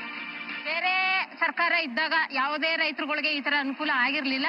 ಈ ಸರ್ಕಾರ ಬಂದ್ಮೇಲೆ PM Kisan யோஜனை ಬಂದ್ಮೇಲೆ எல்லாருக்கும் ಅನುಕೂಲ ಆಗಿದೆ. PM Kisan திட்டம் கொடுத்தது விவசாயிகளுக்கு ரொம்பவும் உதவிகரமா இருக்குது. அந்த உதவிகரமா இருக்குது நான் அனுபவபூர்வமா சொல்லும்போது, நான் விதை நெல் வாங்கும் போதும் இல்ல இடுபொருள் வாங்கும் போதும் கரெக்டான நேரத்துக்கு அந்த PM கிசான் திட்டம் துட்டு கிடைக்குது. Recently, Severe floods devastated Jammu and Kashmir, Himachal Pradesh, Punjab and Uttarakhand. Honorable Prime Minister visited the flood-affected areas and assessed the situation. With the compassionate and decisive leadership of Honorable Prime Minister, this calamity has been handled with courage to mitigate the losses and support the people in these states. For more than 35 lakh farmers in these 4 states, more than 710 crore rupees was transferred at the time of need as the 21st installment of PM Kisan. जिन्ने भी पैसे मैनू प्रधानमंत्री निधि योजना दे आए ने वो सारे मैं खेतीबाड़ी दे लिए ही वरतों कीते आ. Today, as the nation moves forward, the Honorable Prime Minister has transferred more than 18,000 crore rupees directly into the bank accounts of above 9 crore farmers as the 21st installment of PM Kisan Samman Nidhi. Progressive farmers empowered India. Thank you, sir. Thank you for releasing the 21st installment of Kisan Samman Nidhi. Now, our Honorable Prime Minister will felicitate eminent personalities from the organic farming field. I now request Shri Ketanur V. Palnisamy Avargal. Thiru Ketanur V. Palnisamy Avargal is being recognized for his exemplary contribution towards seed enterprise development through training and capacity building. Our Prime Minister is now honoring Ketanur V. Palnisamy Avargal.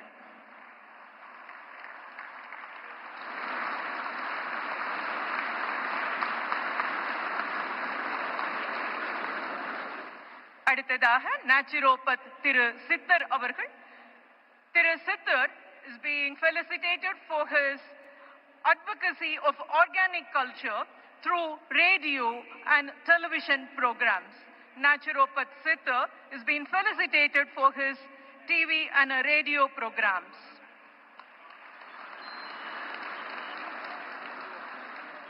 Thiru G. Tangavel avargal.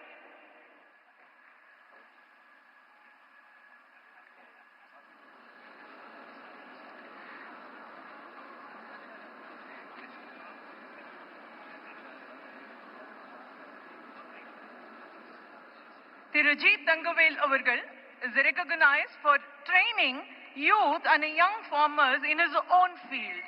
Thiru G. Tangavel avargal, he trains young farmers in his own field. Thiru Amiyaraj,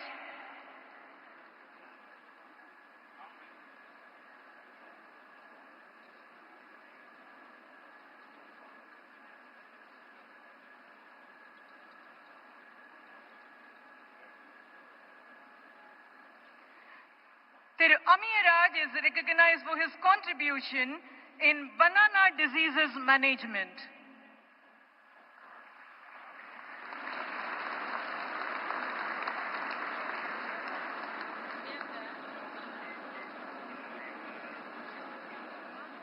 Thiru Mohan avargal, he has been felicitated for his entrepreneurship and agricultural innovation in the domain of organic and natural farming.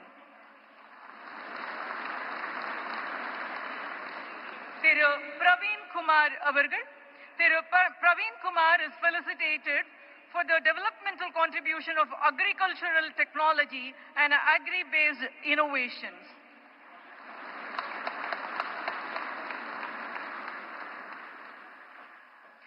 Thiru Linesh avargal,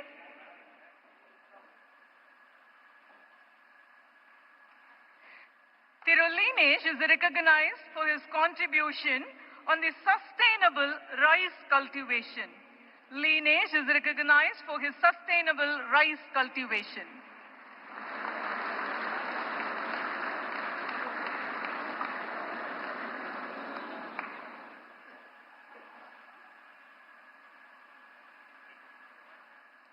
Thank you, sir.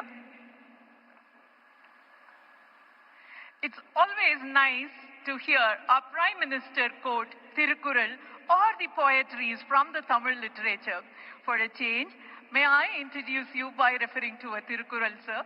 சுழன்றும் ஏற்பின்னது உலகம் அதனால் உழந்தும் உழவே தலை, which means दुनिया कई तरह की काम करती है, ये सबके कृषि के पीछे है, इसलिए चाहे कितना ही कष्ट हो खेती है सबसे महत्वपूर्ण है, says Thiruvalluvar. We also remember how you once quoted Neerindri Amayadu Ulahu, and to emphasize that Nammalvar, the organic farmer, organic scientist whom we call as Velana Vinyani, he quotes that Nuni Veetukku, Nadu Maatukku, Adi Katukku, to create a sustainable soil, to empower the soil. Sir, we are all now eager to listen to you, sir.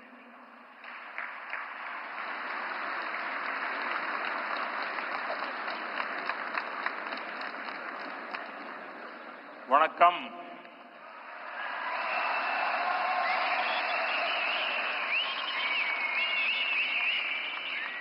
मंच पर विराजमान तमिलनाडु के राज्यपाल RN. Ravi ji, केंद्रीय मंत्रिमंडल में मेरे साथी एल. मुरुगन जी, तमिलनाडु एग्रीकल्चर यूनिवर्सिटी के पूर्व कुलपति डॉक्टर के. रामासामी जी, अलग अलग कृषि संगठनों से आए गणमान्य सभी महानुभाव, अन्य उपस्थित जनप्रतिनिधिगण, मेरे प्यारे किसान भाइयों और बहनों, और देश भर में डिजिटल टेक्नोलॉजी के माध्यम से लाखों किसान हमारे साथ जुड़े हुए हैं। मैं यहां से उनको भी वणक्कम कहता हूं, नमस्कार कहता हूं। और सबसे पहले मैं आपकी भी और देश भर में जमा हुए मेरे किसान भाई बहनों की भी क्षमा मांगता हूं। मुझे आने में करीब करीब 1 घंटा देरी हो गई, क्योंकि मैं आज पुट्टपर्ती में सत्य साईं बाबा के कार्यक्रम में था, लेकिन वहां कार्यक्रम थोड़ा लंबा चल गया तो मुझे आने में विलंब हुआ। आप सबको जो असुविधा हुई, देश भर में मैं देख रहा हूं काफी लोग बैठे हैं, इसके लिए मैं आप सबकी क्षमा मांगता हूं। மேடையில் வீற்றிருக்கும் தமிழ்நாட்டின் ஆளுநர் ஆர்.என். ரவி அவர்களே, மத்திய அமைச்சரவையின் என்னுடைய சகாவான எல். முருகன் அவர்களே, தமிழ்நாட்டின் வேளாண் பல்கலைக்கழகத்தின் முன்னாள் துணைவேந்தர் முனைவர் கே. ராமசாமி அவர்களே, பல்வேறு விவசாய அமைப்புகளை சார்ந்த மதிப்பிற்குரிய மக்களே, வந்திருக்கின்ற மக்கள் பிரதிநிதிகளே, சகோதர சகோதரிகளே, வணக்கம். வணக்கம் உங்களுக்கு மட்டுமல்ல, இங்கு டிஜிட்டல் வழியாக பல்வேறு விவசாயிகள், நாட்டு மக்கள் எல்லோரும் இதை கண்டுகொண்டிருக்கின்றார்கள். அவர்களுக்கும் இந்த நாட்டு மக்களுக்கும் என்னுடைய நல்வணக்கங்களை தெரிவித்துக் கொள்கிறேன். மேலும் உரையை துவங்குவதற்கு முன்பாக உங்கள் அனைவரிடமும் சரி, நாட்டு மக்களிடமும் சரி, குறிப்பாக விவசாயிகளிடம் நான் என்னுடைய மன்னிப்பை கோர விரும்புகின்றேன். தவிர்க்க இயலாத ஒரு நிலையாக புட்டபர்த்தியிலே எனக்கு சற்று கால தாமதம் ஆகியபடியால் இங்கே உங்களை தாமசிக்க வேண்டி வந்திருக்கிறது. அதற்காகவும் உங்கள் மன்னிப்பினை நான் கோருகின்றேன். मैं जब पांडियन जी का भाषण सुन रहा था, मुझे लग रहा था अच्छा होता किसी ने मुझे बचपन में तमिल सिखाई होती तो मैं आज उस स्पीच का इतना आनंद ले सकता था, लेकिन मुझे वो सौभाग्य नहीं मिला। लेकिन जो कुछ मैं समझ पा रहा था, वो जलीकुट्टे की बात कर रहे थे, वे कोविड के समय जो कठिनाइयां हुई उसकी चर्चा कर रहे थे। लेकिन मैंने रवि जी को कहा है कि मुझे पांडियन जी के भाषण को हिंदी या अंग्रेजी में तैयार करके भेजे, मैं इसे पढ़ना चाहूंगा। लेकिन मैं उनकी भावना को पूरी तरह आत्मसात कर रहा था, मैं अनुभव कर रहा था, और मेरे लिए बहुत अच्छा पल था ये। நான் ஒரு முக்கியமான ஒரு விஷயத்தை உங்கள் முன்பாக பகிர விரும்புகின்றேன். பாண்டியன் அவர்கள் மிக அருமையாக உரையாற்றினார்கள். 10வது கைத்தட்டல். மேலும்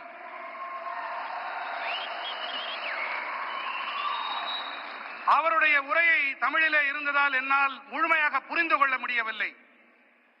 சிறுவயதில் நான் தமிழையும் கற்றிருக்கலாமே என்று அடிக்கடி நினைப்பதுண்டு. இன்று பாண்டியன் அவர்களுடைய உணர்வு மயமான இந்த உரை அந்த முழுமையாக அதை புரிந்து கொள்ள முடியவில்லை என்றாலும் அந்த உணர்வு என்னை தொட்டது. மாண்புமிகு ஆளுநர் ரவி ஐயா அவர்களிடம் நான் விண்ணப்பித்திருக்கிறேன். பாண்டியன் அவர்கள் ஐயாவுடைய உரையை அதனை ஹிந்தி மொழியிலே அல்லது ஆங்கிலத்திலே மொழியாக்கம் செய்து எனக்கு தெரிவித்துக் கொடுக்குமாறு அவரிடம் விண்ணப்பித்திருக்கிறேன். जब मैं यहाँ मंच पे आया तो मैं देख रहा था काफी किसान भाई बहन वो अपना गमछा घुमा रहे थे, तो मुझे लग रहा था कि बिहार की हवा मेरे आने से पहले पहुंच गई है. நான் இங்கே மேடையிலே வந்தபோது பல விவசாய வேளாண் குடிமக்கள் தங்களுடைய மேல் துண்டை அவர்கள் சுழற்றிக் கொண்டிருந்தார்கள். பீகாருடைய காற்று இங்கேயும் வீசுகிறதோ என்று என் மனம் அவாவியது.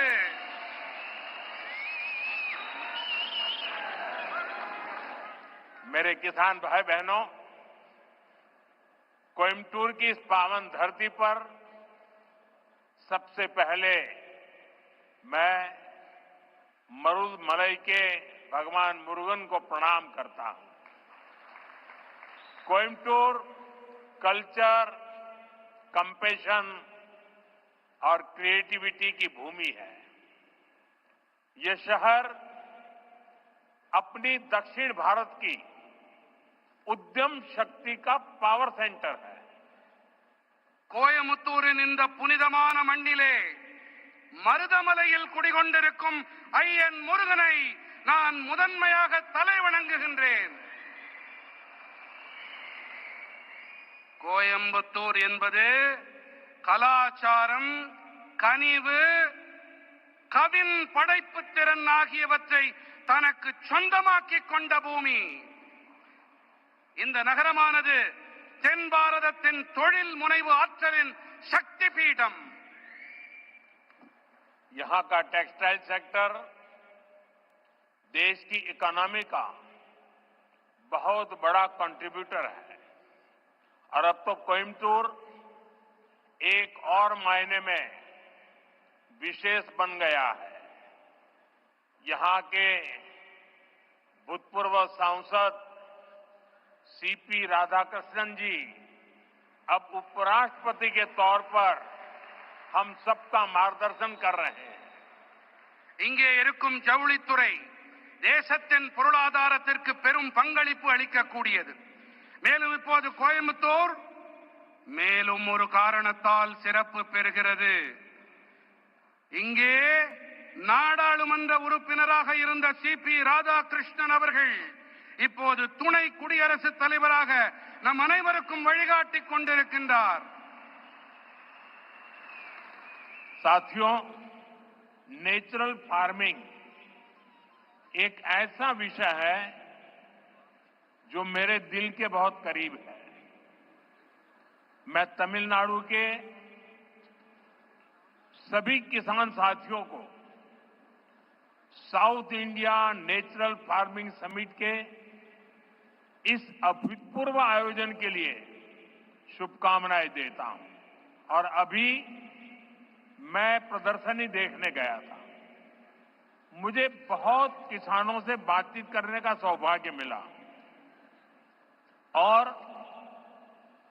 कोई मैकेनिकल इंजीनियरिंग करके पीएचडी करके खेती कर रहा है, कोई नासा में चंद्रयान का काम करते करते छोड़ करके खेती कर रहा है और खुद खेती करता है. इतना ही नहीं, अनेक किसानों को वो तैयार कर रहे हैं, नौजवानों को ट्रेन कर रहे हैं.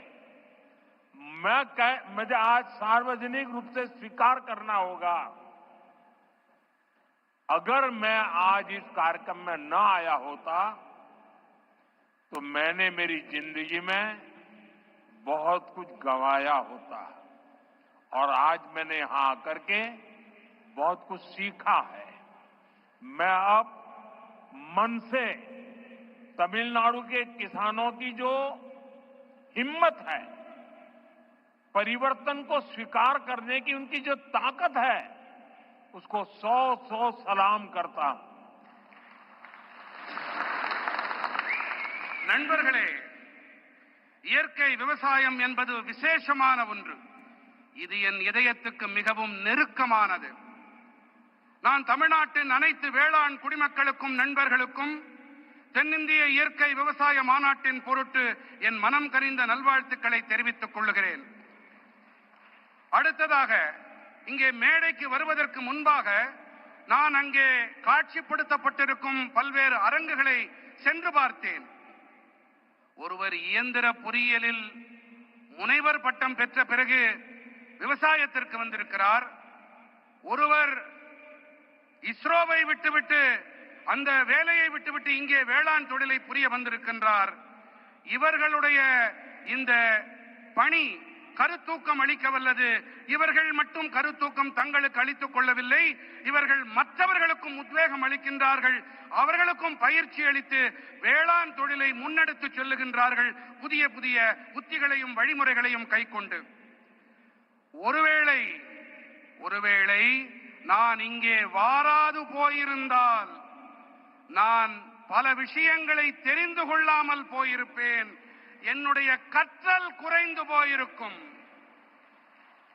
இந்த வேளையிலே நான் தமிழ்நாட்டின் வேளாண் பெருமக்களுக்கு என்னுடைய மனம் நிறைந்த பாராட்டுக்களை உங்களுடைய துணிச்சலுக்காக காணிக்கையாக்குகின்றேன்.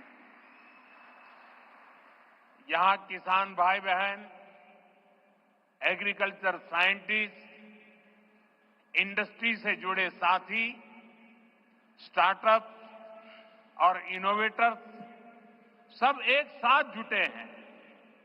मैं आप सभी का बहुत बहुत अभिनंदन करता हूं. இங்கே வேளாண் சகோதர சகோதரிகளும் விவசாய அறிவியலாளர்களும் தொழில் துறையோடு இணைந்த நண்பர்களும் ஸ்டார்ட் அப்புகளும் புதுமைகள் கண்டுபிடிப்பாளர்களும் ஒன்றாக இணைந்திருக்கின்றார்கள். நான் உங்கள் அனைவருக்கும் என் வாழ்த்துக்களை தெரிவித்துக் கொள்ளுகின்றேன். साथियों, आने वाले वर्षों में मैं भारत की खेती में कई बड़े बदलाव होते देख रहा हूं. भारत नेचुरल फार्मिंग का ग्लोबल हब बनने के रास्ते पर है. हमारी बायोडायवर्सिटी एक नया आकार ले रही है. देश के युवा भी अब एग्रीकल्चर को एक मॉडर्न स्केलेबल अपॉर्चुनिटी के रूप में देख रहे हैं. इससे देश की रूरल इकोनॉमी को बहुत बड़ी ताकत मिलने जा रही है.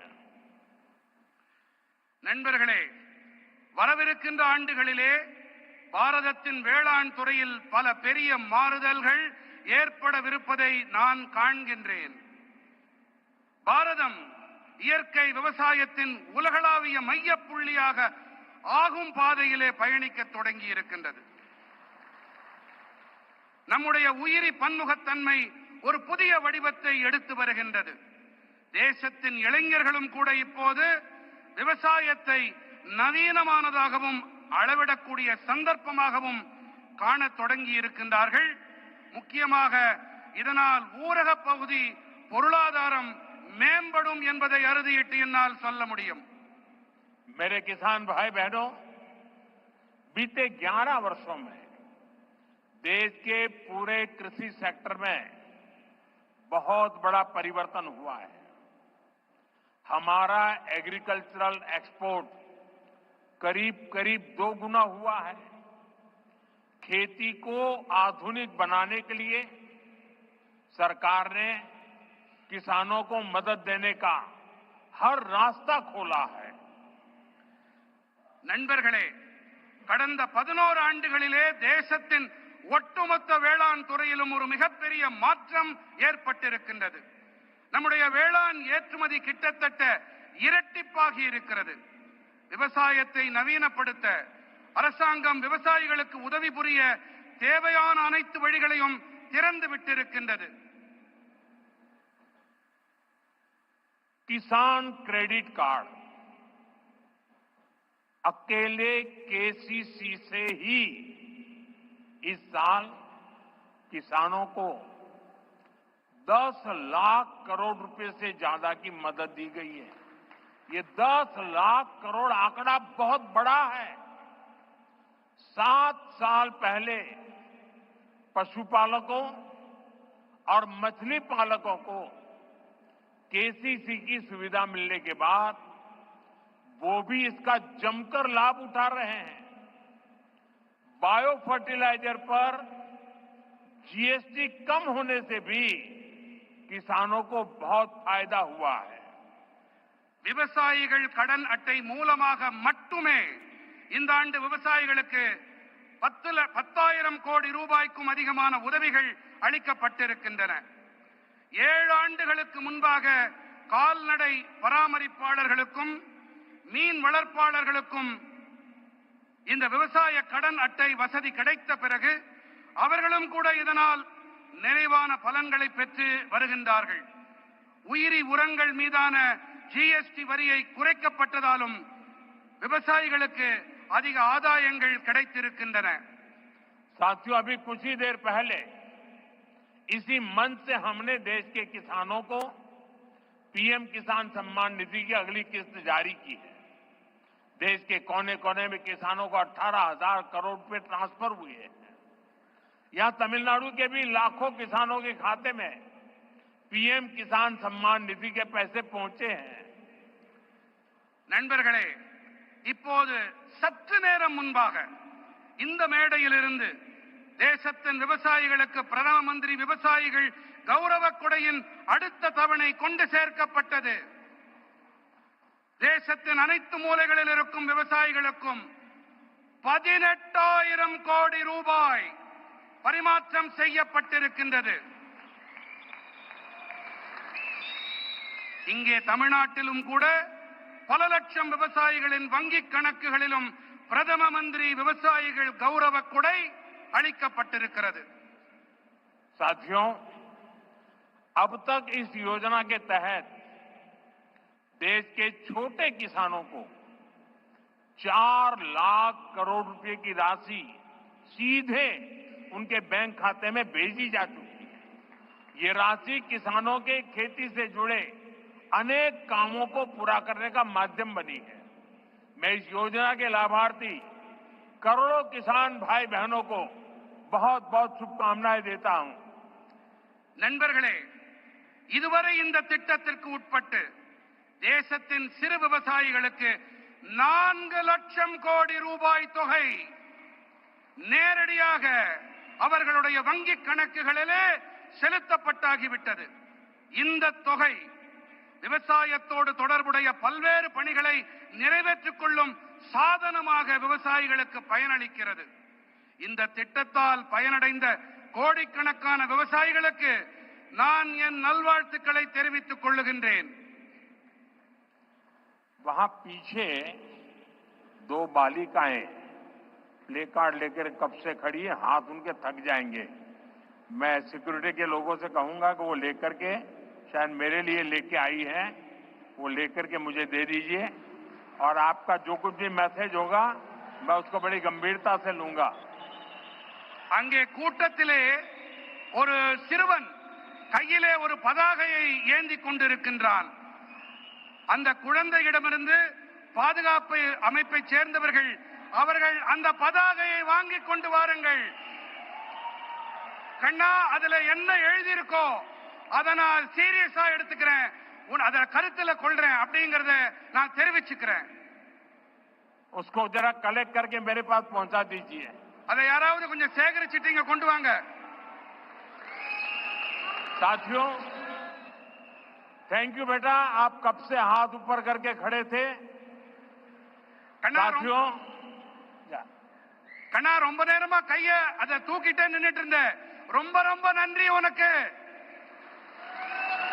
साथियों, नेचुरल फार्मिंग का विस्तार आज 21वीं सदी की कृषि की मांग है। बीते कुछ सालों में मांग बढ़ने के कारण खेतों में एग्रीकल्चर से जुड़े कई सेक्टर्स में केमिकल्स का इस्तेमाल तेजी से बढ़ा है। நண்பர்களே, இயற்கை வேளாண்மையின் விரிவாக்கம் என்பது இன்று 21ஆம் நூற்றாண்டு வேளாண்மையின் தேவை. கடந்த சில ஆண்டுகளிலே தேவையின் அதிகரிப்பு காரணத்தாலே வயல்களிலே விவசாயத்தோடு தொடர்புடைய பல துறைகளிலே ரசாயனங்களின் பயன்பாடு விரைவாக அதிகரித்து வருகின்றது. केमिकल फर्टिलाइजर्स और पेस्टिसाइड्स के ज्यादा इस्तेमाल के कारण सॉइल फर्टिलिटी गिर रही है, सॉइल मॉइस्चर पर असर पड़ रहा है और इन सबके साथ फार्मिंग की कॉस्ट पर हर साल वो बढ़ती ही जा रही है। इसका सॉल्यूशन क्रॉप डाइवर्सिफिकेशन और नेचुरल फार्मिंग से ही संभव है। ரசாயன உரங்கள், பூச்சிக்கொல்லிகள் ஆகியவை அதிக அளவிலான பயன்படுத்தல் காரணமாக நிலத்தின் வளம் வீழ்ச்சியடைகிறது, மண்ணின் ஈரத்தன்மைக்கு பாதிப்பு ஏற்படுகிறது. மேலும் இவை அனைத்தோடு விவசாயத்தின் செலவினமும் ஒவ்வொரு ஆண்டும் அதிகரித்துக் கொண்டே இருக்கின்றது.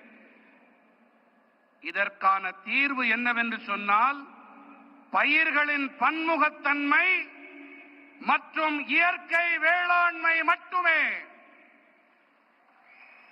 साथियों, हमारी मिट्टी की फर्टिलिटी और क्रॉप में न्यूट्रिशनल रिवाइवल के लिए हमें नेचुरल फार्मिंग के रास्ते पर बढ़ना ही होगा। ये हमारा विजन भी है और हमारी जरूरत भी है। तभी जाकर हम अपनी आने वाली पीढ़ियों के लिए अपनी बायोडाइवर्सिटी को संरक्षित रख पाएंगे। நண்பர்களே, நம்முடைய மண்ணின் வளத்தை பொருட்டும் பயிர்களின் ஊட்டச்சத்தின் மீள் உயிர்ப்பின் பொருட்டும் நாம் இயற்கை வேளாண்மை பாதையிலே முன்னேறியே ஆக வேண்டும். இதுவே நம்முடைய தொலைநோக்கு, இது நம்முடைய அத்தியாவசிய தேவையும் கூட. அப்போதுதான் நாம் நமது வரவிருக்கும் தலைமுறையினருக்கு நமது உயிரி பன்முகத்தன்மையை பாதுகாத்து அளிக்க முடியும். नेचुरल खेती हमें क्लाइमेट चेंज, मौसम में हो रहे बदलाव का सामना करने में मदद करती है।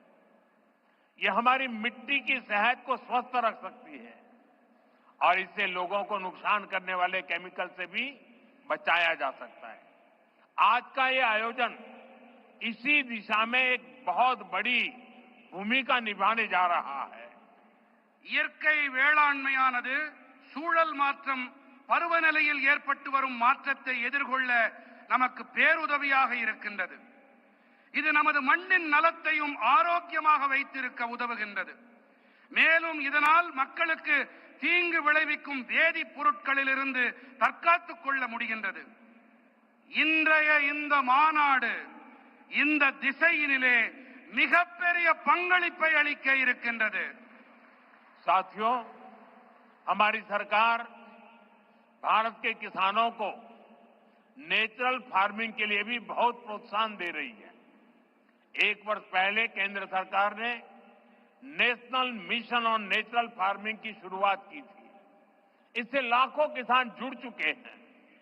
நண்பர்களே, நமது அரசாங்கம் பாரதத்தின் விவசாய பெருமக்கள் இயற்கை வேளாண்மையை மேற்கொள்ள நிறைய ஊக்கமளித்து வருகின்றது.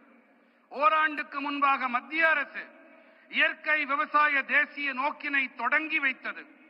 இதன் காரணமாக லட்சோப லட்சம் விவசாயிகளால் ஒன்றிணைய முடிந்தது. इसका पॉजिटिव इंपैक्ट खास तौर पर पूरे दक्षिण भारत पर में दिख रहा है। यहां आज तमिलनाडु में ही करीब 35,000 हेक्टेयर लैंड पर ऑर्गेनिक और नेचुरल फार्मिंग हो रही है। இது ஏற்படுத்திய ஆக்கப்பூர்வமான தாக்கத்தை குறிப்பாக மொத்த தென் பாரதத்திலும் நன்கு காண முடிகிறது. இங்கே தமிழ்நாட்டிலும் கூட சுமார் 35,000 ஹெக்டேர் அளவு நிலத்தில் இயற்கை வேளாண்மை மேற்கொள்ளப்பட்டு வருகின்றது. साथियों, नेचुरल फार्मिंग भारत का अपना स्वदेशी विचार है. ये हमने कहीं से इंपोर्ट नहीं किया है, यानी हमारी ट्रेडिशन से जन्मा है. हमारे पूर्वजों ने तपस्या करके इसको तैयार किया है और ये हमारे पर्यावरण के अनुकूल है. நண்பர்களே, இயற்கை வேளாண்மை பாரதத்தின் சொந்தமான சுதேசி கருத்து. இதை நாம் எங்கிருந்தும் யாரிடமிருந்தும் பெறவில்லை, இறக்குமதி செய்யவில்லை. அதாவது இது நமது பாரம்பரியத்தில் பிறந்தது, நம்முடைய சுற்றுச்சூழலுக்கு உவப்பானது, உகந்தது. मुझे खुशी है कि दक्षिण भारत के किसान प्राकृतिक खेती की परंपराओं जैसे पंचगव्य, जीवामृत, बीजामृत, आच्छादन आदि को निरंतर अपनाए हुए हैं. ये परंपराएं मिट्टी का स्वाद बेहतर रखती हैं, फसलों को केमिकल मुक्त रखती हैं और इनपुट कॉस्ट बहुत कम कर देती है. தென்னிந்தியாவின் விவசாயிகள் இயற்கை வழி வேளாண்மையின் பாரம்பரியங்களான பஞ்சகவ்யம், ஜீவாமிர்தம், பீஜாமிர்தம், ஆச்சாதன் போன்றவற்றை நிரந்தரமாக உள்வாங்கிக் கொண்டிருக்கின்றார்கள் என்பது எனக்கு மட்டற்ற மகிழ்ச்சியை அளிக்கிறது. साथियों, नेचुरल फार्मिंग के साथ हम अगर श्री अन्न मिलेट्स की पैदावार जोड़ते हैं तो ये भी धरती मां की रक्षा में अहम भूमिका निभाते हैं. நண்பர்களே, இயற்கை வேளாண்மையோடு கூடவே நாம் ஸ்ரீ அன்னம், அதாவது சிறுதானியங்கள் பயிர் செய்வதையும் இணைக்க வேண்டும். இவை நம்முடைய இந்த பூமித்தாயின் பாதுகாப்பிற்கு சிறப்பான பங்களிப்பினை அளிக்கின்றது. तमिलनाडु में तो भगवान मुरुगन को शहद और श्री अन्न से बने तेनम तिनई मावुम उसका भोग लगाया जाता है. तमिल रीजन्स में कंबू और सामई, केरला कर्नाटका में रागी, तेलुगु भाषी राज्यों में सज्जा और जोन्ना, ये पीढ़ियों से हमारे खान पान का हिस्सा रहे हैं. நம்முடைய தமிழ்நாட்டிலே முருகப்பெருமானுக்கு தேனும் தினைமாவையும் நிவேதன பொருட்களாக நாம் படைக்கின்றோம். தமிழ்நாட்டிலே கம்பும் சாமையும், கேரளத்திலே ராகி, தெலுங்கு பேசும் பகுதிகளிலே சஜ்ஜா மற்றும் ஜொன்னா ஆகியவை பல தலைமுறைகளாக நம்முடைய உணவு பழக்கத்தோடு ஒன்று கலந்தவை. हमारी सरकार का प्रयास है कि हमारा ये सुपर फूड दुनिया भर के बाजारों तक पहुंचे और वैश्विक बाजार में इनकी पहुंच बढ़ाने में natural farming, chemical free farming को भी, इसकी भी बहुत बड़ी भूमिका है. इसलिए मैं समझता हूं इस समिट में इससे जुड़े प्रयासों पर भी अवश्य चर्चा होनी चाहिए. நம்முடைய அரசின் முயற்சி என்னவென்றால், நமது இந்த சூப்பர் உணவானது உலகெங்கிலும் இருக்கும் சந்தைகள் வரை சென்று சேர வேண்டும் என்பதுதான். மேலும் உலகளாவிய சந்தைகளிலும் இவற்றின் வீச்சினை அதிகரிக்க இயற்கை வேளாண்மை, ரசாயனங்கள் இல்லா வேளாண்மை ஆகியவற்றுக்கு மிகப்பெரிய பங்களிப்பு இருக்கின்றது. ஆகையினால்தான் இந்த மாநாட்டிலே இதோடு தொடர்புடைய முயற்சிகள் தொடர்பாகவும் கண்டிப்பாக விவாதங்கள் நடைபெற வேண்டும் என்று நான் விரும்புகிறேன், கருதுகிறேன். साथियों, मेरा एक आग्रह मोनोकल्चर के बजाय मल्टी कल्चर कृषि का भी रहा है. हमें इसकी प्रेरणा दक्षिण भारत के कई क्षेत्रों से मिलती है. நண்பர்களே, ஒற்றை பயிருக்கு பதிலாக பல்வகை பயிர் வேளாண்மை இருக்க வேண்டும் என்பதே என்னுடைய ஆழமான விருப்பம். இதற்கான கருத்தூக்கம், உத்வேகம் தென் பாரதத்தின் பல பகுதிகளில் இருந்து நமக்கு கிடைக்கின்றது. अगर हम केरला या कर्नाटका के हिली एरियाज में जाए तो हम मल्टी स्टोरी एग्रीकल्चर के उदाहरण दिखते हैं। एक ही खेती में नारियल, सुपारी और फ्रूट प्लांट्स होते हैं। इनके नीचे मसालों और काली मिर्च की खेती होती है। यानी छोटे से हिस्से में ही इतनी सारी चीजों को पूरी व्यवस्था बनाकर उगाया जा सकता है। यही नेचुरल फार्मिंग का भी मूल दर्शन है।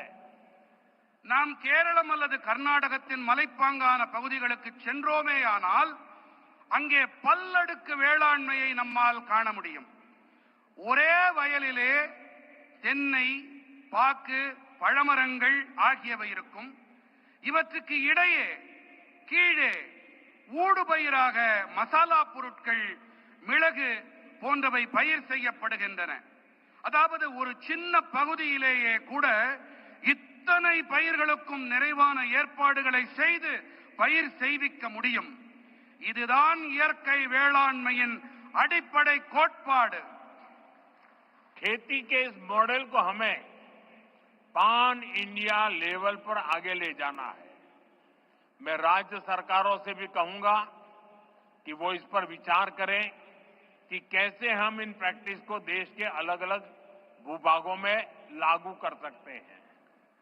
விவசாயத்தில் இந்த மாதிரியை நாம் இந்தியா நெடுக கொண்டு செல்ல விரும்புகின்றோம்.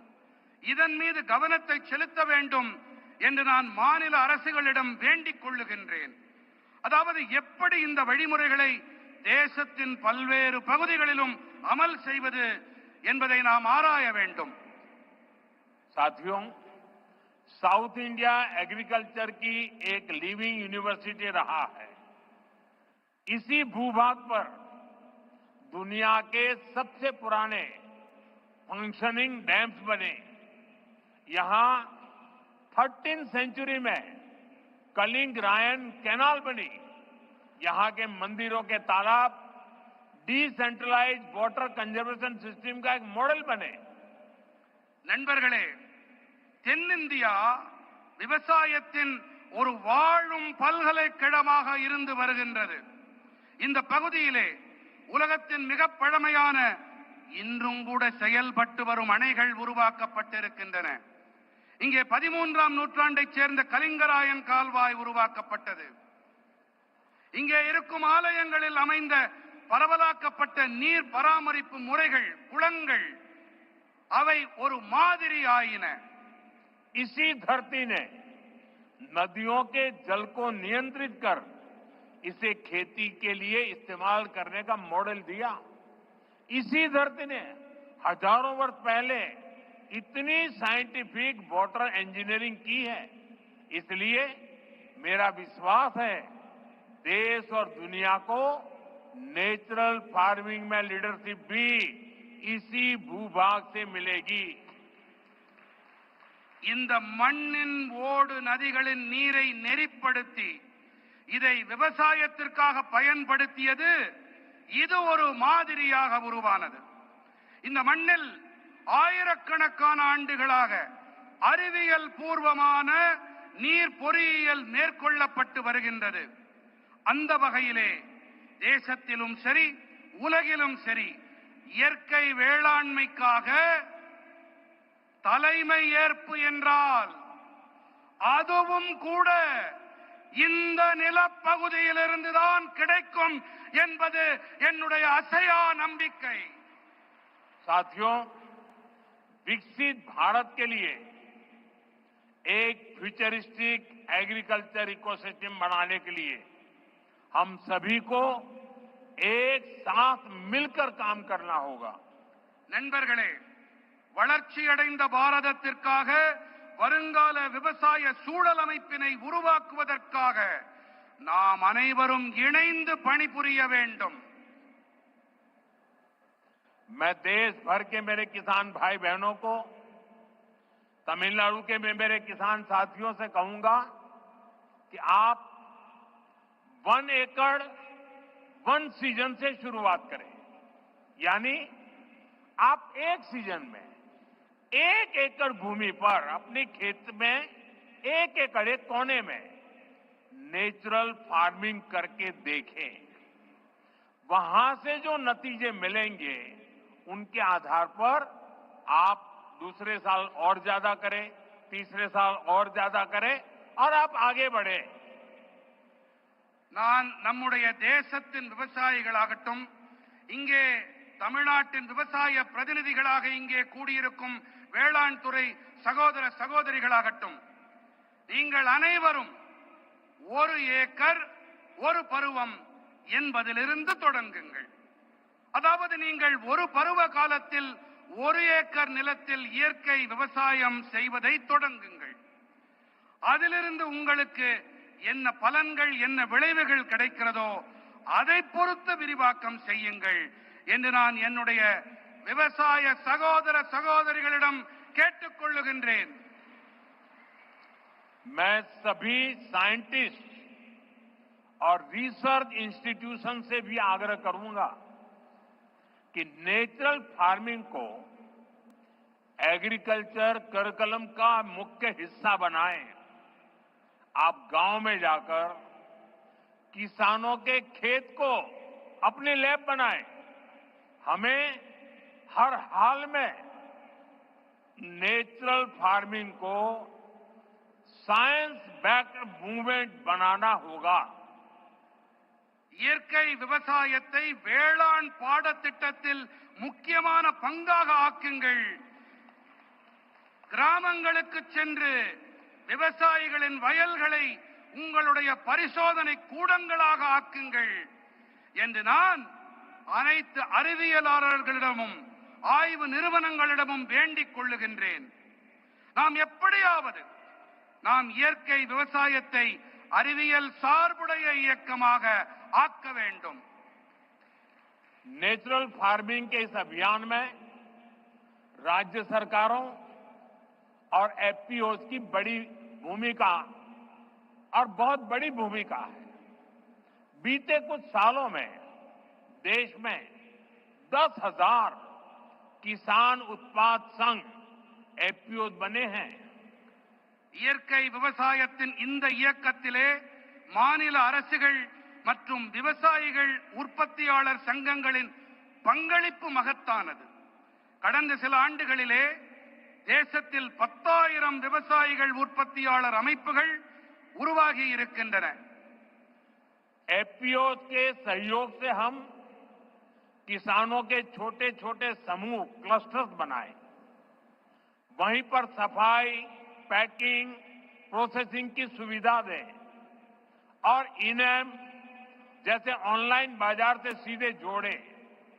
इससे प्राकृतिक खेती से जुड़े किसानों को और लाभ होने की संभावना होगी. விவசாயிகள் உற்பத்தியாளர்கள் சங்கங்களின் உதவியோடு நாம் விவசாயிகளின் சின்ன சின்ன குழுக்களை உருவாக்கி இருக்கின்றோம். அவர்களுக்கு சுத்தப்படுத்தல், பேக்கிங், பதப்படுத்தல் வசதிகளை செய்து தர வேண்டும். மின்னணு சந்தை போன்ற இணையவழி சந்தைகளோடு நேரடியாக இணைக்க வேண்டும். இதன் வாயிலாக இயற்கை வேளாண்மையோடு இணைந்த விவசாயிகளுக்கு மேலும் லாபம் கிடைக்கும் சாத்தியக்கூறுகள் உண்டாகும். जब हमारे किसान का पारंपरिक ज्ञान, विज्ञान की ताकत और सरकार का समर्थन तीनों जुड़ जाते हैं तो किसान भी समृद्ध होगा और हमारी धरती मां भी स्वस्थ रहेगी.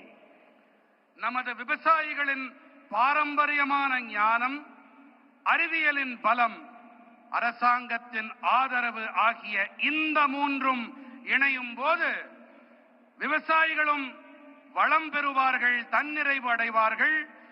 அதோடு கூடவே நம்முடைய பூமி தாயும் ஆரோக்கியமாக இருக்கின்றாள்.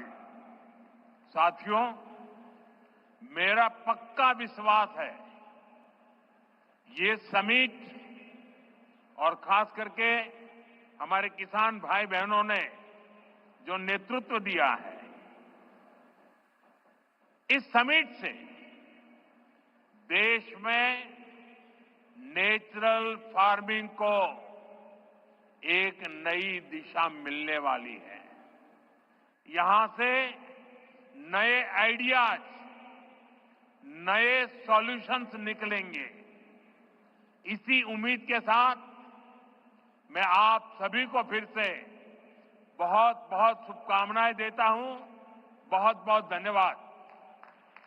எனக்கு ஒரு நம்பிக்கை இருக்கின்றது, மிகப்பெரிய நம்பிக்கை.